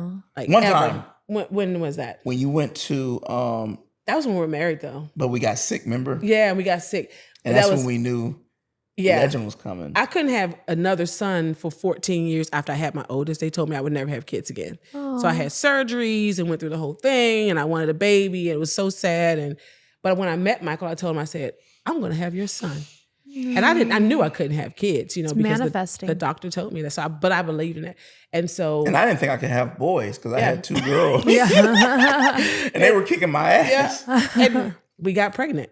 Right away. Like, what? I was 8 months. We were together 8 months. Oh. Right? No. No? Remember, November. November of the following year. November, you're right, because he was born in Because July. remember, granddaddy, Yeah, my so grandfather. 3 months So later. the same day I found out my grandfather had passed, the same phone call, like my sister was like, hey, granddaddy died. And then Tanya was coming out of the bathroom with a pregnancy test. Yeah. Oh my goodness. That's amazing. That's meant to be. It was meant to be. You guys Yeah. were meant to be. Mm-hmm. And Yeah. so take me on this journey. You guys have babies. What happened whenever you guys were homeless? Because I've heard you guys mention that before. Like what That's happened? the wildest thing. We met homeless. We sure Okay. did. She was staying with a friend and Mm-hmm. Tanya was coming out of her recovery period. I was with Right. my mom, and then I went and stayed with my girlfriend. Right. And I was a Michael was- homeless vet. mm-hmm. So I just couldn't. When I came out of the military, I was still married. But when we got divorced, that's when I went away and just was couch to couch. Which is crazy to me to ever hear the word homeless vet. Yeah. I feel like when you go through what you guys go through over there and for our Never. country, you guys should never be homeless. Ever. And I will Yeah. say, I just didn't know what it meant to be a veteran. I didn't know what was out there for me. I knew nothing. I just knew that. What's wrong, babe? Wait, I didn't know he was even in the military when we met. I didn't find it out for 3 years. Why didn't you tell her? Because I was embarrassed. So when I came home from the war, we were being protested against.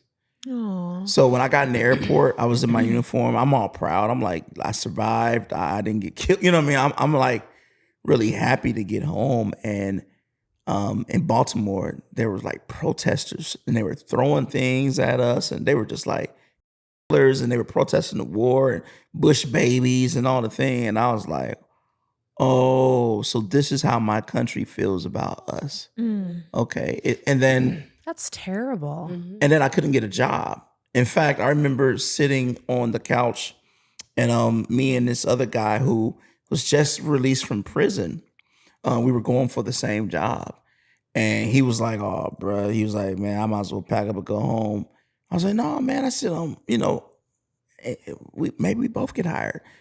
And they hired him over me. And I remember trying to figure out, like, why does this keep happening? Like, but in their mind, they would rather hire an ex-con because the ex-con knows that he can't mess up versus a military guy who has just come home from war. And if he flips the out, he can blame it on the war. And they're, you know what I'm saying? So in their not mind, right. It's the not right. incentive was to hire. So I just could not get a job. Also, I'll say this on this podcast. It's also a plan of our country's. This isn't a conspiracy theory. The military is under strength in a real way. The Army, Marines, they are under strength. The Navy and the Air Force is over strength. So What does that happens mean? when- What does understrength, overstrength mean? which means their numbers. So they need people to join. Okay. And nobody's joining in the war. Like, hell no. So what was happening for during my time is, well, let's make it so hard for the war veterans to get jobs to where they have to go back into the military so that we don't have to implement a draft. Wow.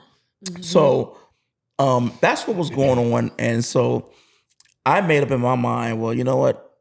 Maybe I shouldn't tell anyone about my service. Maybe I should just be quiet and just say I'm trying to get ahead. And that meant in anything because even my friendships that I had left and tried to return to didn't last because they were holding me to the old Mikey. And I'm not that guy anymore. You know, I'm not laughing and joking and smiling. And who you see even today is a complete 180 from what they got to see coming home. I was very serious. I was very like short, you know. Well, you had been through a lot. Yeah, I didn't have any time for it. And the stuff they was laughing at, I was still thinking about the and the deaths and that kind of thing. So I just was like, you know what? I'm going to be quiet about it. Yeah. But to hide it from the woman you love, like, and did you notice in him any PTSD, anxiety, stuff like that? Because I'm sure there was things that, you know, had to have presented themselves. I noticed maybe once Legend was born and he kind of wouldn't want to hold him, kind of the noise. Then when he got to the point where he was maybe like 1.5, 2, he, you know, little kids like balls. So Michael would see a ball and kind of just stare at it for like minutes at a time.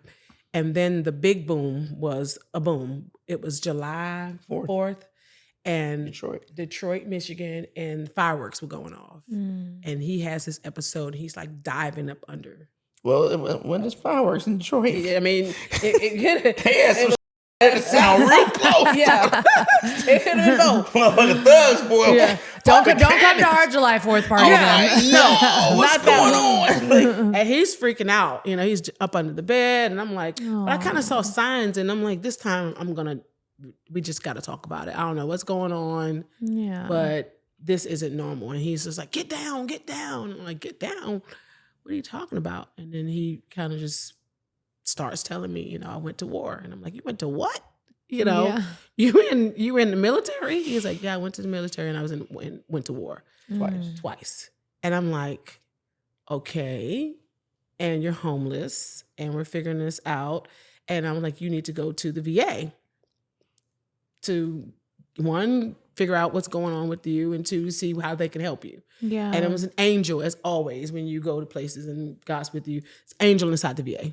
And he walks up to us randomly. You're at like a regular doctor's appointment. And he's like, are you guys getting your benefits like that? And I'm like, benefits? Jamal.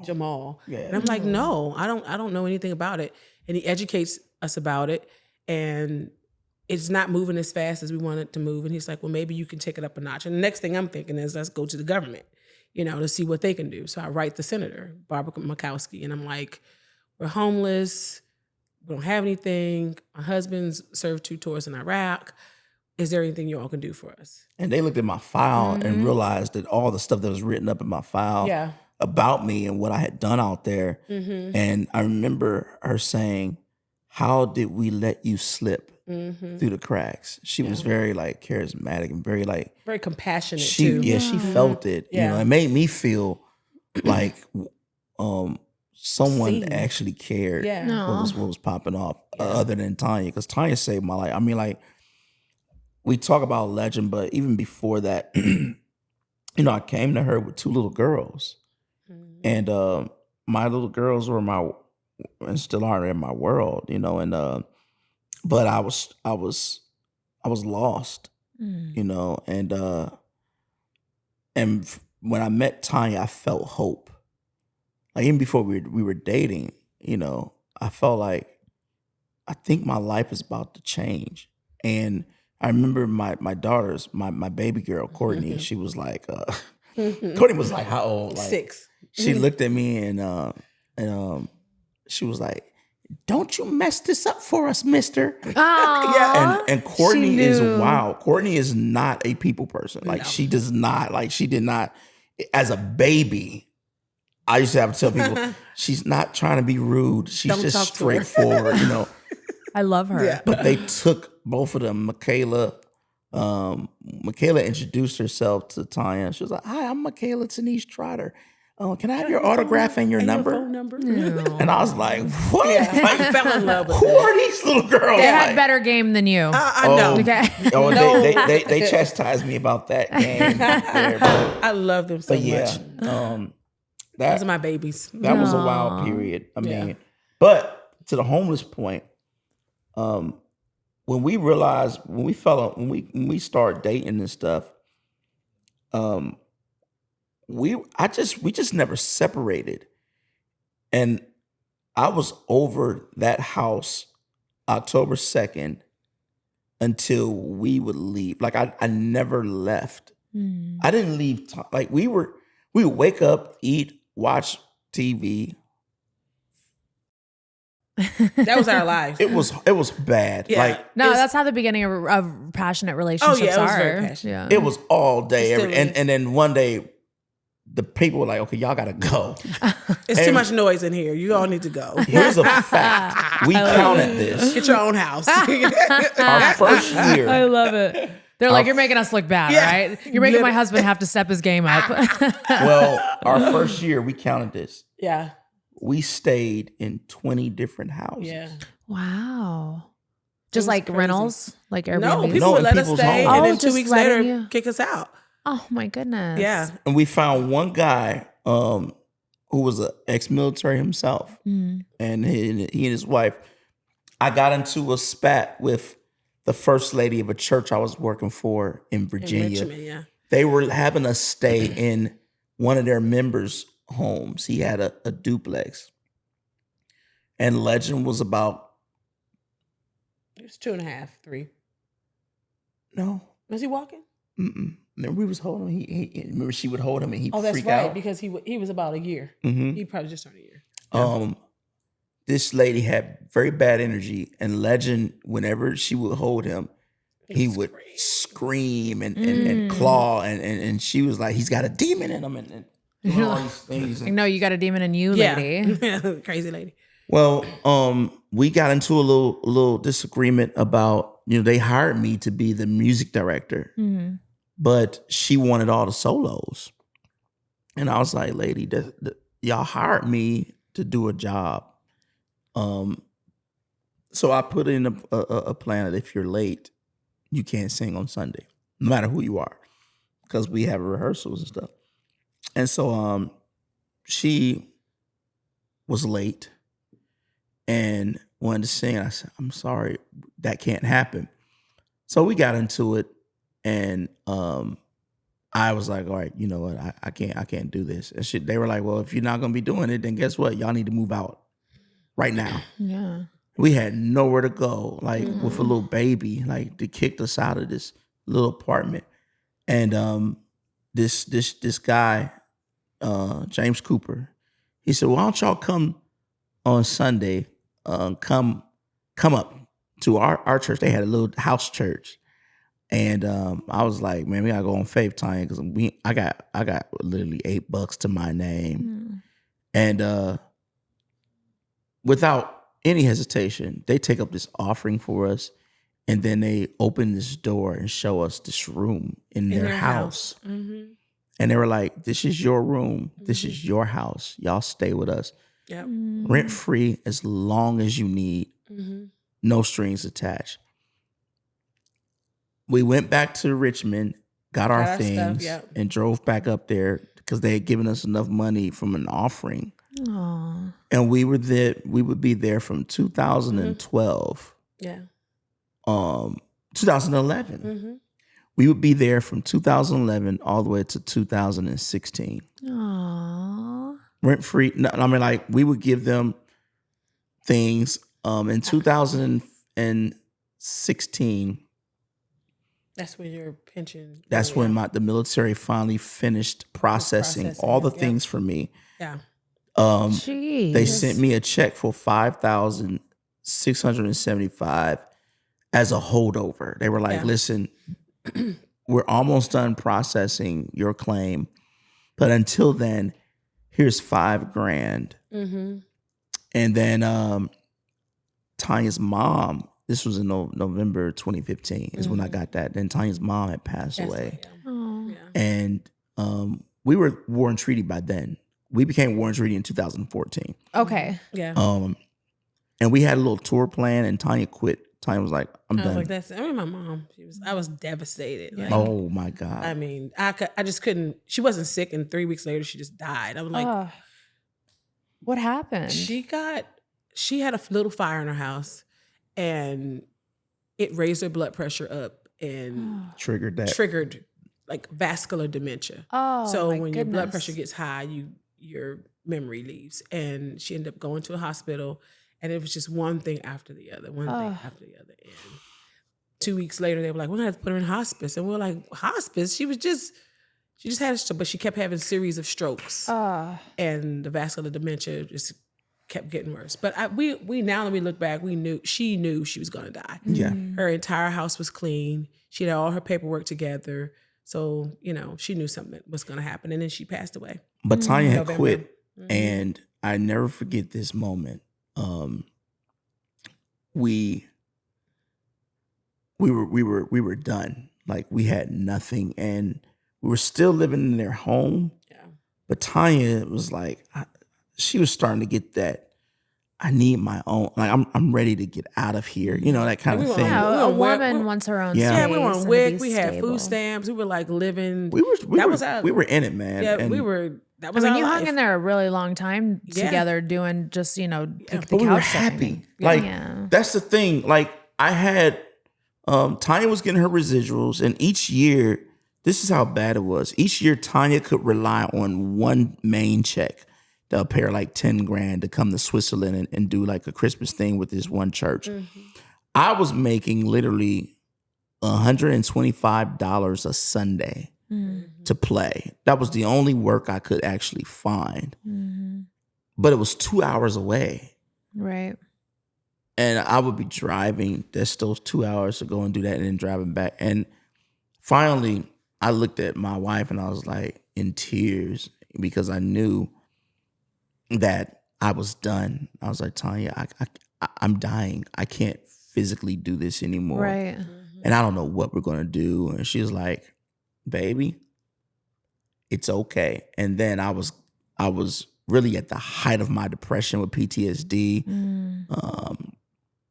And I would be in the basement in the dark, and Tanya would be showing me different like videos of like certain bands like Mumford and Sons, love Civil Wars, Yeah. Lone Bellow. Like she was just showing me all these artists, and Trying she was to like, inspire him yeah. to, you know, to this could, I'm seeing other people doing what we may be able to do, you know, let's consider it. I don't know what it's called, but I sure like how it feels, you know, it looks good. There's something saved my life because this was the first suicide moment I was having in 2013.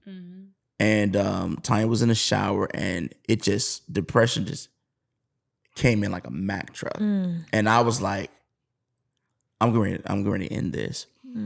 And two artists came on my TV in that living room.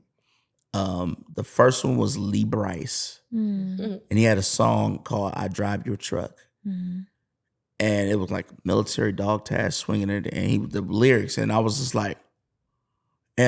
like stuck, like what's going on, like what's happening?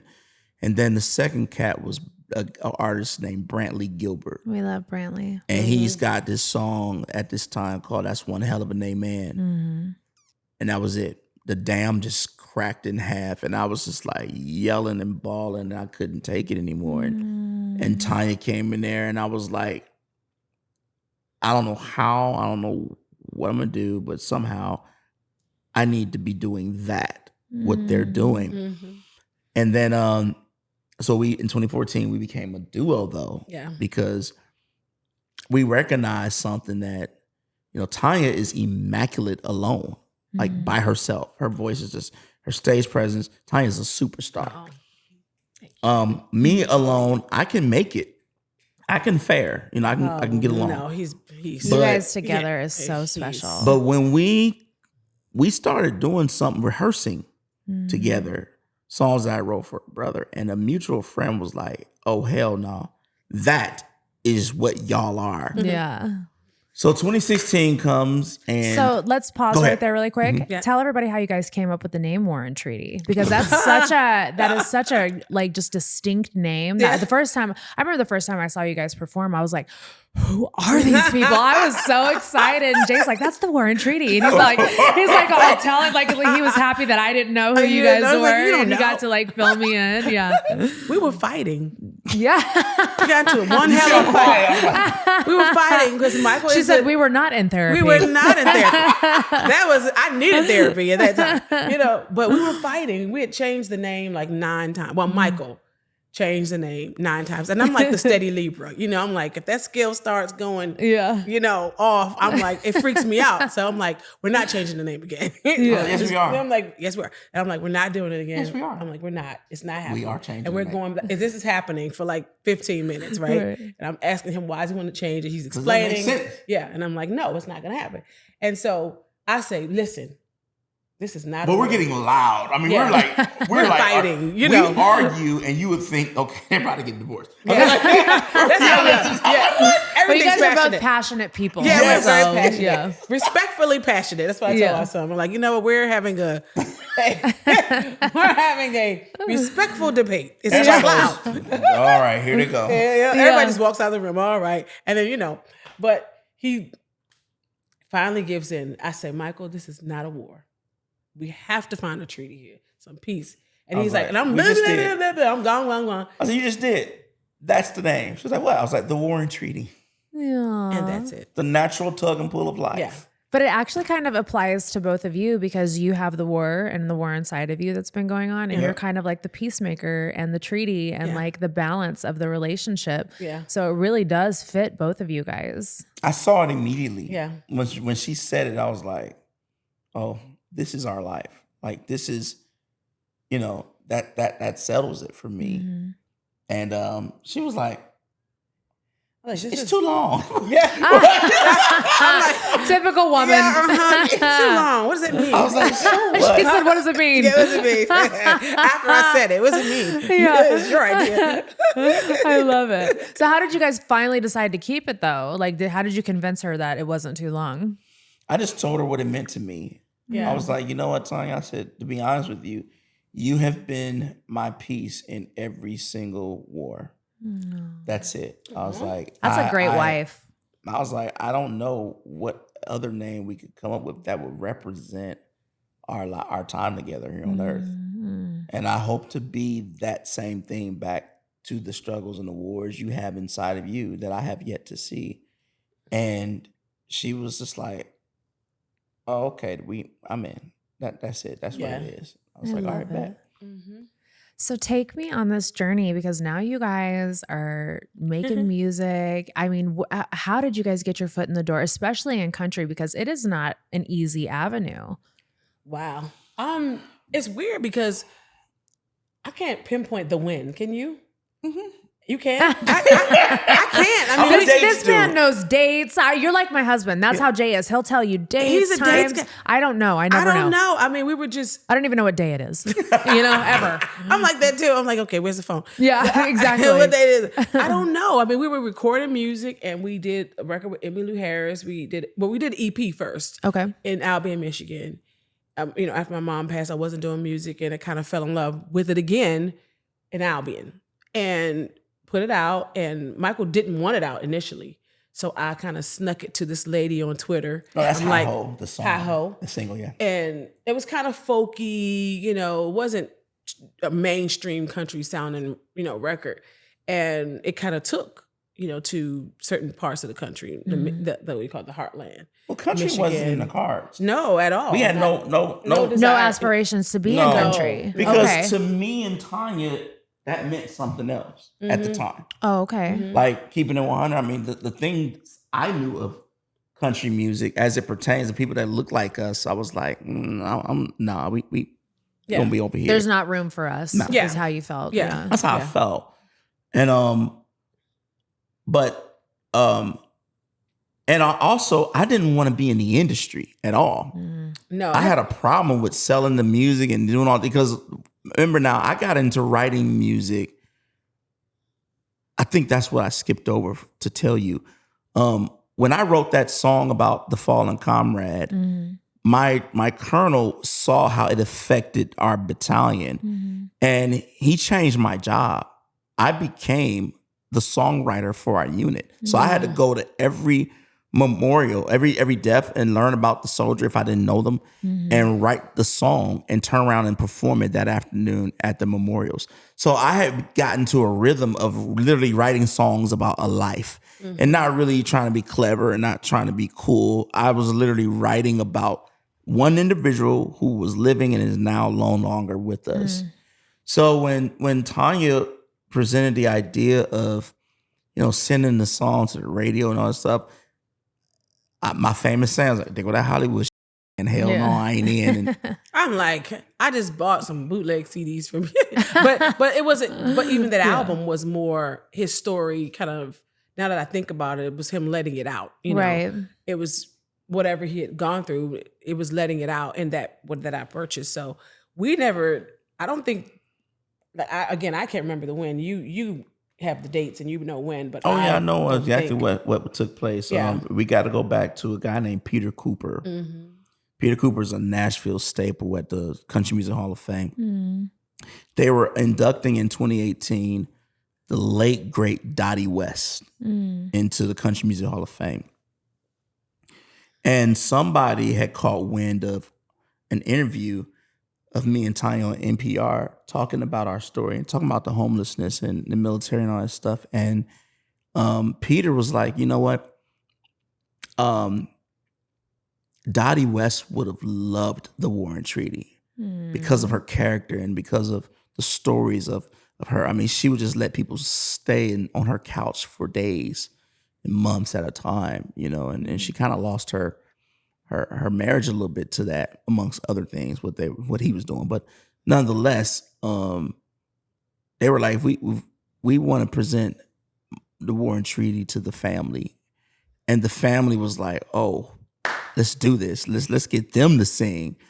And so our first moment was we sang Lessons in Leaving at the Country Music Hall of Fame for the induction. And it was from that point on to where we just country music grabbed hold to us. We didn't grab it; it grabbed us. Isn't it crazy? And I tell everybody this, like whenever I talk about it on the podcast, because my husband and I thought it was going to be so hard for him to get into country too. And once they grab a hold of you, they love you. Yes. And they really just try to like bring you in. And like, it's the most, you know, cause my husband was in hip hop before this and country rap, or if that's even a thing anymore, but it's like, it was just so different. You know, nobody had each other's backs. Everybody was fighting. It's fueled by drama. And then you come to the country circle and it's just like, everybody loves everybody. And like, everybody wants to help everybody. And I don't know if that's you guys' experience, but that's what it's been for us. And it's been so beautiful to watch. And we're like, we feel so fortunate to be a part of the family, you know. And that's how we got to meet you guys and see you guys. And just, it's been amazing. It's been It's awesome. been amazing to see what country music allows to represent itself as well. I remember we were laughing with your husband because it was like the day the Grammys started announcing the nominations. It was a wild thing because every year we get prepared for it by our teams at the time.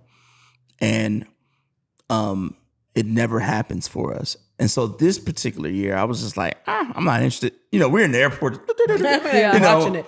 And so we get a nomination for Best New Artist. And when you understand the inner makings of how that happens, certain genres have certain slots that they'll slate you in as the future of the genre, right? And so I didn't know that. I was just like oblivious to that. Like, okay, I'm just like, hell yeah, we nominated. What? You know, like, I didn't realize that nomination, it's not so much about the win. It's more about the nomination and what it means to a genre. Yeah. And so Jelly, I'll never forget. Here's the crazy thing. I go into my inbox and do a video because I'm like, I'm going to send Jelly Roll. Now that I know what this means, I'm like, okay, Jelly Roll and the Warren Treaty are actually representing in this genre country music, the future and the present of country music. So I'm about to send him a message, failing to realize he has beat me to this. He's like, Michael and Tanya Warren Treaty, you know, doing the thing. He's like, can you believe that we like?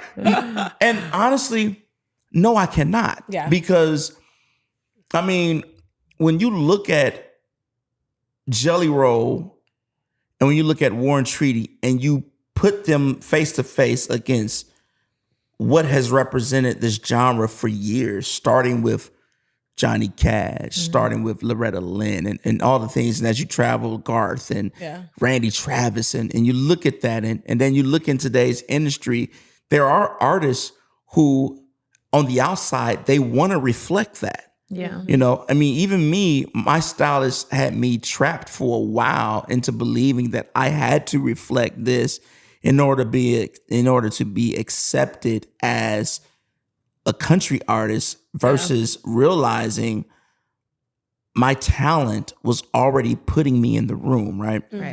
But then when you look at the stories and you look at the outer makings, like when you look at Jelly Roll, it's like you cannot ignore and miss the fact that authenticity is what Bubba is thirsting for. Because I mean, like people on this genre a lot. Especially the genre itself, because they'll say things like country music fans are crazy. Well, they'll say stuff like, well, you know, we got to make music for Bubba, and Bubba is not that bright, what they say, but they don't realize something. I just had this conversation the other day with someone. I said, do you understand what's happening? Like, we just left Iowa State Fair. Oh, you guys were there with Daddy? Yeah. When I text you. We were there. Oh, yeah, that's right. 21,000 plus. Yeah.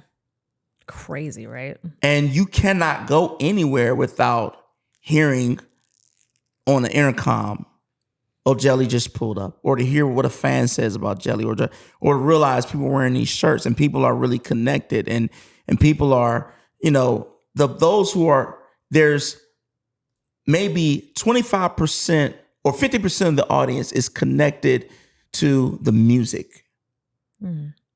But people who look like me, who are showing up, they're connected to the speech.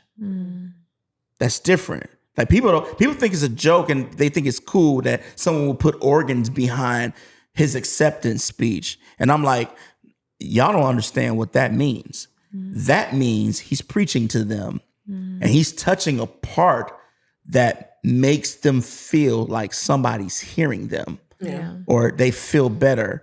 I remember for me, I just kept listening to I Only Talk to God When I Need a Savior, because that's how I felt in Iraq. At first I felt real shitty about that. I felt like, man, I've been hearing about you all my life and this is what it comes to. Like I gotta get on my knees and talk to you now because I'm scared. Yeah. I'm terrified about Rightfully so. what the guy is going to do over there. But then I started listening to what God was telling me. It was like, it's okay if that's how you want to come at me, and that's because I understand you more than anybody. Yeah. So that is to represent country music. And then you got the War and Treaty, and let's just be honest. You got a black husband and wife representing country music. I don't know. When I saw you guys the first time, I was fascinated. I was like, you were like just Jessica Rabbit up on the stage looking all gorgeous. And then we have, your hunk of a husband. And then, but when you guys open your mouths, you guys already have such a presence, so when people see you, they're like, what's going on? When you guys start singing, it is like so angelic, dude. It is just, it's amazing. Thank you so much. I just remember looking at my husband and I'm like, who are these people? And he was just so stoked for you guys, because he just loves you guys so much. And he just filled me in on you guys. And ever since then, I've just been watching you guys' journey unfold, and I get to see you guys at all the award shows. We got to sit together at the Grammys. Yeah. I was wearing a diaper. It was really uncomfortable. It was the worst day of my life, but we fucking got through. Oh, girl, my period started the day of the Grammys. I hate that. Oh, you had the nice they tight dress sewed on? me into a diaper in my dress, and I had to keep asking Gracie Abrams right next to me. I'm like, do you see blood on me? Every time we stood up, I was just horrific. But I was so thankful for all of us to be able to share that moment together and sitting at the table. And then I think you and my husband are a meme. Oh my, they are a meme. They were jamming, watching Tracy Chapman. Wait, did y'all hear about Tracy today? No. This is going to freak y'all out. So earlier in the year, it was just released that Stevie Wonder and the Jacksons, like Michael and Janet, are actually cousins, like blood cousins. Wow. Well, Janet just said, now we're talking about it. So Samuel L. Jackson is their cousin, but Tracy Chapman too. Really? Crazy. Sorry. What a crazy musical family. That's insane. That's wild. That's insane. That's insane. No, but that's why we were freaking out. We were freaking out because that moment was so, I forgot why I was there. Yeah. No, it was a beautiful moment. It really was beautiful. You had to have been there to actually really get to feel I'm sure it conveyed on TV to everybody too, but being in that moment, getting to see Tracy Chapman on stage with Luke Combs, who's an amazing performer. Yeah. It was just a moment. And it was it kind of took us all back to our childhoods. Because I know, I don't know how old you guys were whenever that song came out, but I just remember that song when I was younger. So it was everybody just had a moment of their childhood, It was so, but wonderful. I was telling you, go ahead, baby. And to be able to see Luke in that moment, I sent him a message afterwards and he responded back. To see him, you could see how he said, I was so nervous. He says, the most nervous I've ever been. Yeah. But you saw one of our giants just become so small in that moment. And humble, just standing humble next to her. Happy to be there. It was beautiful. It was so happy beautiful to be see. A part of creating that moment. Yeah. I think that people, so when I said, to be Black and representing this particular genre, I think people are afraid to acknowledge the history, but in a pure way, right? So, right. Tanya and I, when we got our nomination in the ACMs and the CMAs, we are the first African-American husband-wife duo to ever get nominated, period. Wow. People didn't know that. Yeah. I did not know that. It was a big deal, the fact that we were even nominated. It was how does that feel, though? Coming from the streets of Cleveland, coming from your upbringing to the struggle that you guys have had to face together, to now being at these shows and being nominated, the first people to be nominated like that. I cry like, all the time.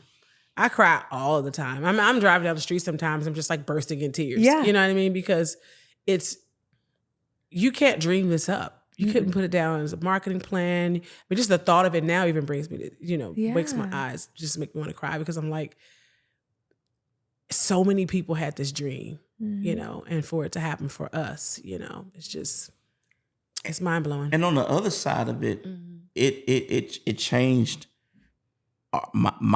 me personally. It changed my life. And people will say, well, of course, yeah, it's got nothing to do with music. It's got nothing to do with getting shows or fan base or nothing. I actually got healed at the CMAs from fireworks and from the 4th of July situation. Yeah. And I wrote a post about this, but I'll briefly tell you. Our manager at the time was like, Michael, I need to talk to you. Miranda and Carrie both have pyro in their performances. And you're sitting very close to the stage. So we're going to pull you at a certain time so that, we got headphones in the back so you don't hear it. And I'm like, man, I don't feel like making a scene. I didn't want people to be worrying about that. And I didn't want me and Tanya to be because we couldn't overshadowed by that. We couldn't go watch fireworks. Legend has never watched fireworks with us. Yeah. We've never, and when we do festivals, we have to find a place to put Michael where he can be calm and I'm soothing him because it's a trigger. Especially if we're on 4th of July, like North Carolina. Yeah, like North Carolina, we did a festival and he's like freaking out in the back of the stage, like shaking and everything. So, well, we're at the CMAs and Miranda's performance and Carrie's performance happens and they don't pull me at all. And I'm just sitting there with Tanya and I'm staring because Tanya's in like this bad fucking dress. She always looks so damn good. I am like, every time I see her. OMG, like this is, but then I heard a still small voice say, you made it. And I was like, and I just started bawling because I realized I sat through those 2 performances that had the pyro. And from that moment on, I've been able to do fireworks. You felt safe for once. Yeah. That's I felt amazing. safe and I felt in charge. Yes. I didn't let them pull me. Yeah. I tell everybody that because I suffer from OCD and like severe anxiety too. And the way I've gotten through it was my husband came to me. I told them this the other day, or I forget who I was talking to, but my husband came to me about 2 years ago and he said, Bunnie, I love you. You haven't left the house. You are reminding me of my mom and it's very triggering to me. And he's like, if you don't leave this house, we're going to have to rethink our relationship. Because that's how bad my OCD had gotten me to where I couldn't barely even go to the store, like do anything. And so my way of curing that was like, okay, I'm just going to hop on tour with my husband. Wow. And you jumped right in. The last tour, I got my own bus and people don't realize, they're like, why does she have to have her own bus? Blah, blah, blah. Well, because I'm conquering fears. And I'm paying for it, so don't ask questions. But I got on that bus. My crew hopped on with me, and I conquered every fear I've ever had. And now it's crazy. You have to go through it to get through it, and especially when you're conquering fears like that, you really do. Yeah, and now I'm like, I'm ready to go on tour. I can't wait. We leave in 3 weeks, and like I go places now, and I don't have panic attacks, and like it's just a work in progress. And I always tell everybody, if you're dealing with any sort of anxiety, OCD, be in charge. Yes, be the captain of your ship, and don't let it own you, dude. And that is so cool that you got through the fireworks, man. That's huge. I'm proud of you. At the CMAs. That's so awesome. Miranda's coming on the podcast tomorrow, actually. Oh, she is? That's our girl. I can't believe I landed her. That's my girl. And, oh my God. I love her. And kudos to you. Everybody loves you. Everybody. I love you guys. Everybody loves you. love you. I actually experienced that. We opened up for the Rolling Stones. And the last time I had that kind of anxiety was I missed my mother's funeral. That's how bad my anxiety is. Yeah. And it gave me a really bad heart condition because I almost died. I almost died. That's how she missed it. Yeah, my anxiety is that bad. And I thought I had it under control. I was like, okay, I'm touring. This is great. I'm in front of people all the time. But now that you're talking, I'm realizing that I have kind of like isolate. I don't go out as much. You know, Michael wanted to go dancing and I was like, no, I don't want to go. I used to do that too. And so then this was like, what, 7 weeks ago, 8 weeks ago when we opened up for the Stones. Yeah. I was just like I was a mess, like getting on Michael's nerves, just whatever. And I think it was because I was so glad you admitted I was that. like, I was really getting on his nerves because it was irritating me that one, I felt like something was happening, but I didn't know what it was, you know? And so when I got out and it was time to do the sound check, I felt it. I was like, okay, I don't know if I can do this. And I felt myself just like getting smaller and smaller and smaller. And then I don't think we talked the whole day. You were like sitting across the room and I was like, we were in the same space and I said nothing to him for like hours. Because you're just so anxiety I was ridden. so just trapped. And I realized that. I was like, oh, this is what it is. And it just showed up after 9-10 years. That's like trauma, it never baby. had done before. And it's the trauma. It's so trauma. when you just said that, it just reminded me that, you know. But you're not alone. Yeah, not and alone, everybody is going through something and there's just different levels. When I was going through all my trauma, I was like, I've never had anxiety. I've never had depression. I always had anxiety. I never had depression. I've never been suicidal, blah, blah, blah. When I turned 40 years old, I'm telling you, my suicidal ideation hit me so hard that I didn't think I was going to make it to 50 years old. You know, I was like, just the thought of living that long was like, this is exhausting. I can't do it, you know?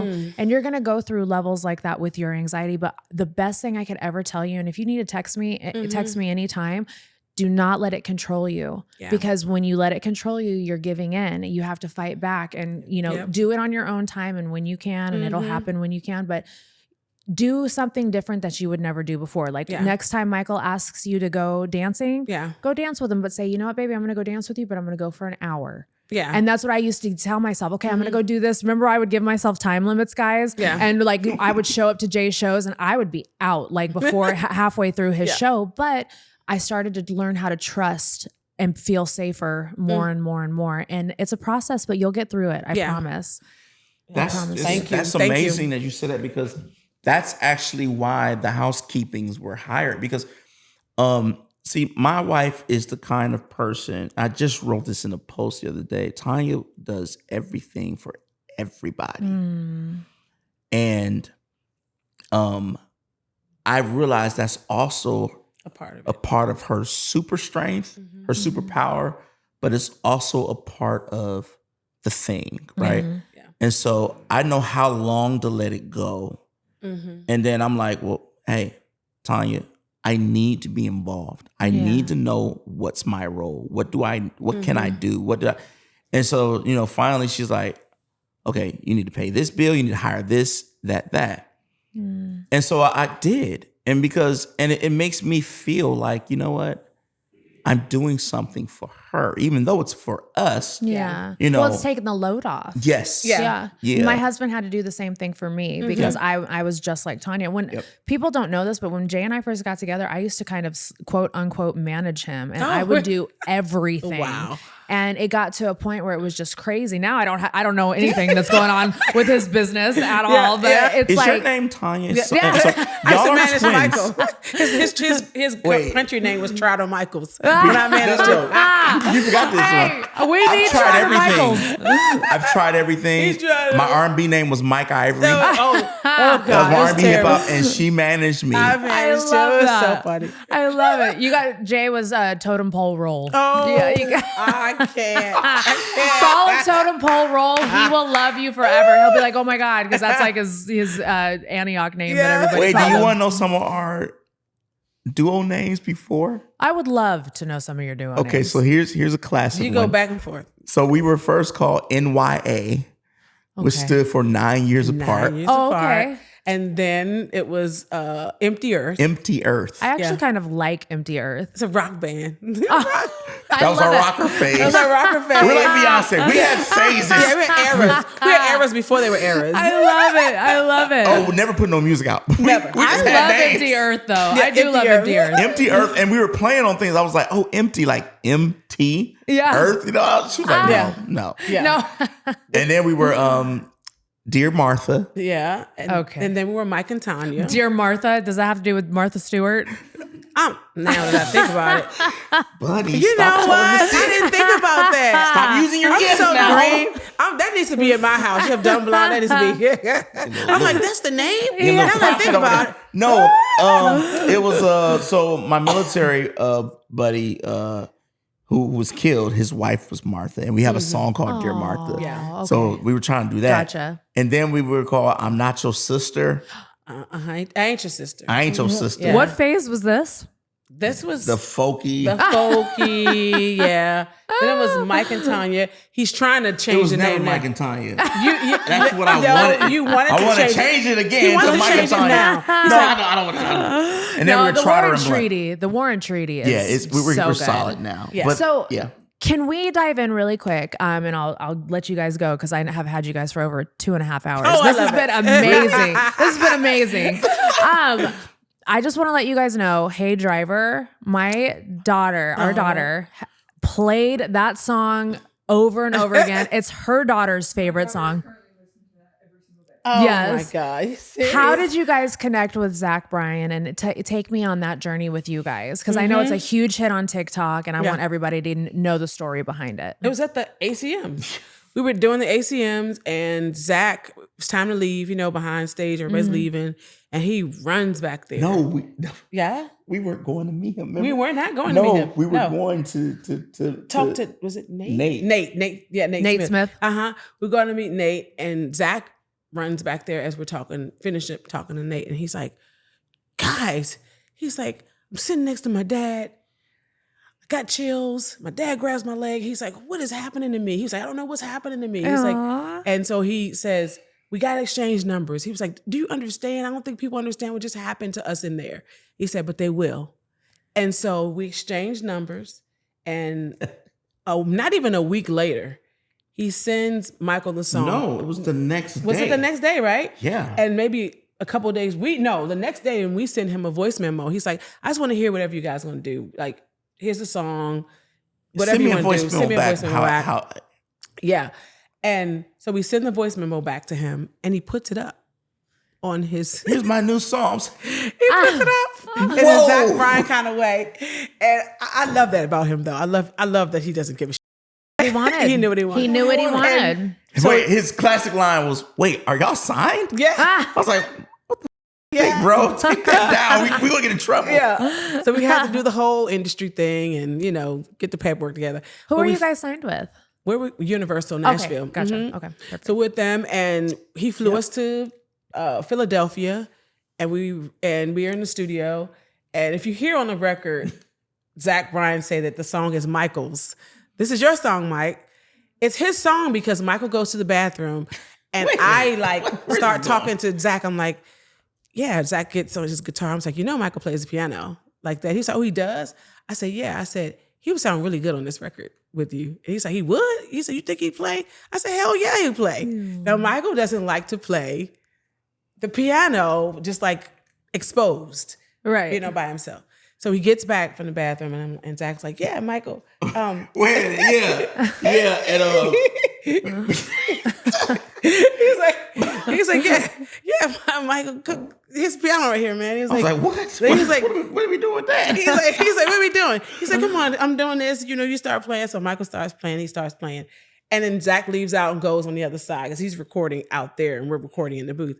And Michael's kind of apprehensive, not playing the song the way he was doing it with Zach. So Zach says, come on, man. He says, it's your song, Mike.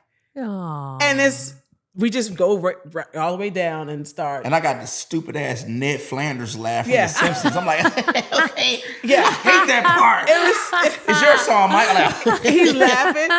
And that's how the song happened. It was I love it. Ned Flanders. I love it. It was so natural. It was so organic. And who knew? it's a few people in our business, in this industry, that you just want to stay connected with. I mean, Jelly is one. Zach is another one. Dirk Bentley. Miranda. Yeah, Miranda's my little spicy That's my girl. taco. Yeah. We got so Okay, never mind. I gotta tell you that some other time. Who is it about? Oh my God, we did all right, and I think we got so in that, right? Oh, with Miranda? See, people think me and Tanya are so like conservative and so not. Honestly, that's kind of what the idea that I had just from Really? watching you guys' interviews, because Oh you guys my are God. so proper. But then the minute you guys sat down, I was like, oh, it's game on. We're like, I mean, It's bad. But you guys, you know what? You guys are real. Miranda was like, "Wait, are we Yeah. doing this?" I was like, Oh yeah, Miranda gets saucy. She don't play. I love her. Yeah, she's amazing. And she's brilliant in the studio. Brilliant. She's brilliant. I mean, she is. I know I'm gonna get some heat for this, but besides Dolly, and which to me, Dolly's the queen of country for other reasons. Yeah. Miranda's the queen of country. Yes. Because she is just. she's the truth. No, she for real. I love Yeah. that you said that Yeah. because it's hard because of the history of Miranda, and not it's when you are married in the industry, Mhm. you know, things overshadow, you know, like, and then when both of you are like powerhouses, like, I mean, Blake is a G, you know, Yeah. Miranda is a real G, Yeah. No, Miranda's Like, the G. She's the truth. like No, straight she up. is- She's truth. like street country, and I Yeah. feel like Blake is like, he's that post, so he's that poster thing we're talking child. about. Yeah. But you know, Miranda is okay. So I could say this to you, and you'd be like, "Damn, I get that." Mm. You know, in church, the preachers used to say, "If you don't praise them, the rocks will cry out." Yeah.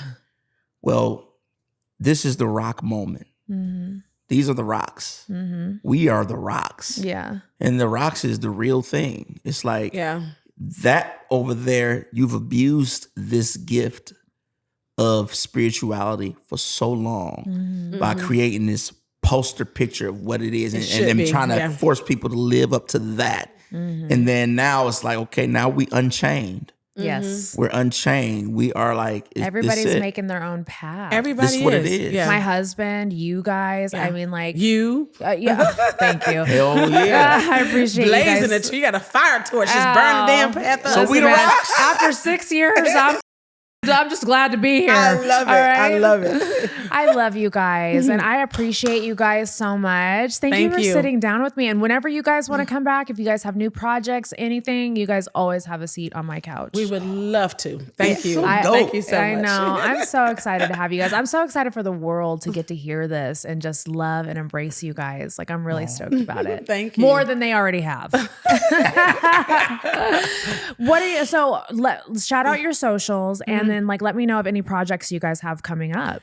We actually, we're touring. Okay. We have the record coming out next year, and they can reach us on thewarrantreaty.com. The War and Treaty on all socials except X. Is it X now? Twitter, X, whatever. I don't even. That place scares me over there. It's War scary. and Treaty. Yeah. It is scary over there. Is there anything else you guys want to shout out? Your tour dates, like anything like that? This is what we're bad at. Yeah, we're gonna be somewhere. I mean, Just look at warrantreaty.com. warrantreaty.com. There you go. There it is. I appreciate you guys so much. Thank you Thank for you. coming. Thank you. thank you. Thank you guys for tuning in to another episode of Dumb Blonde. I will see you guys next week. Bye.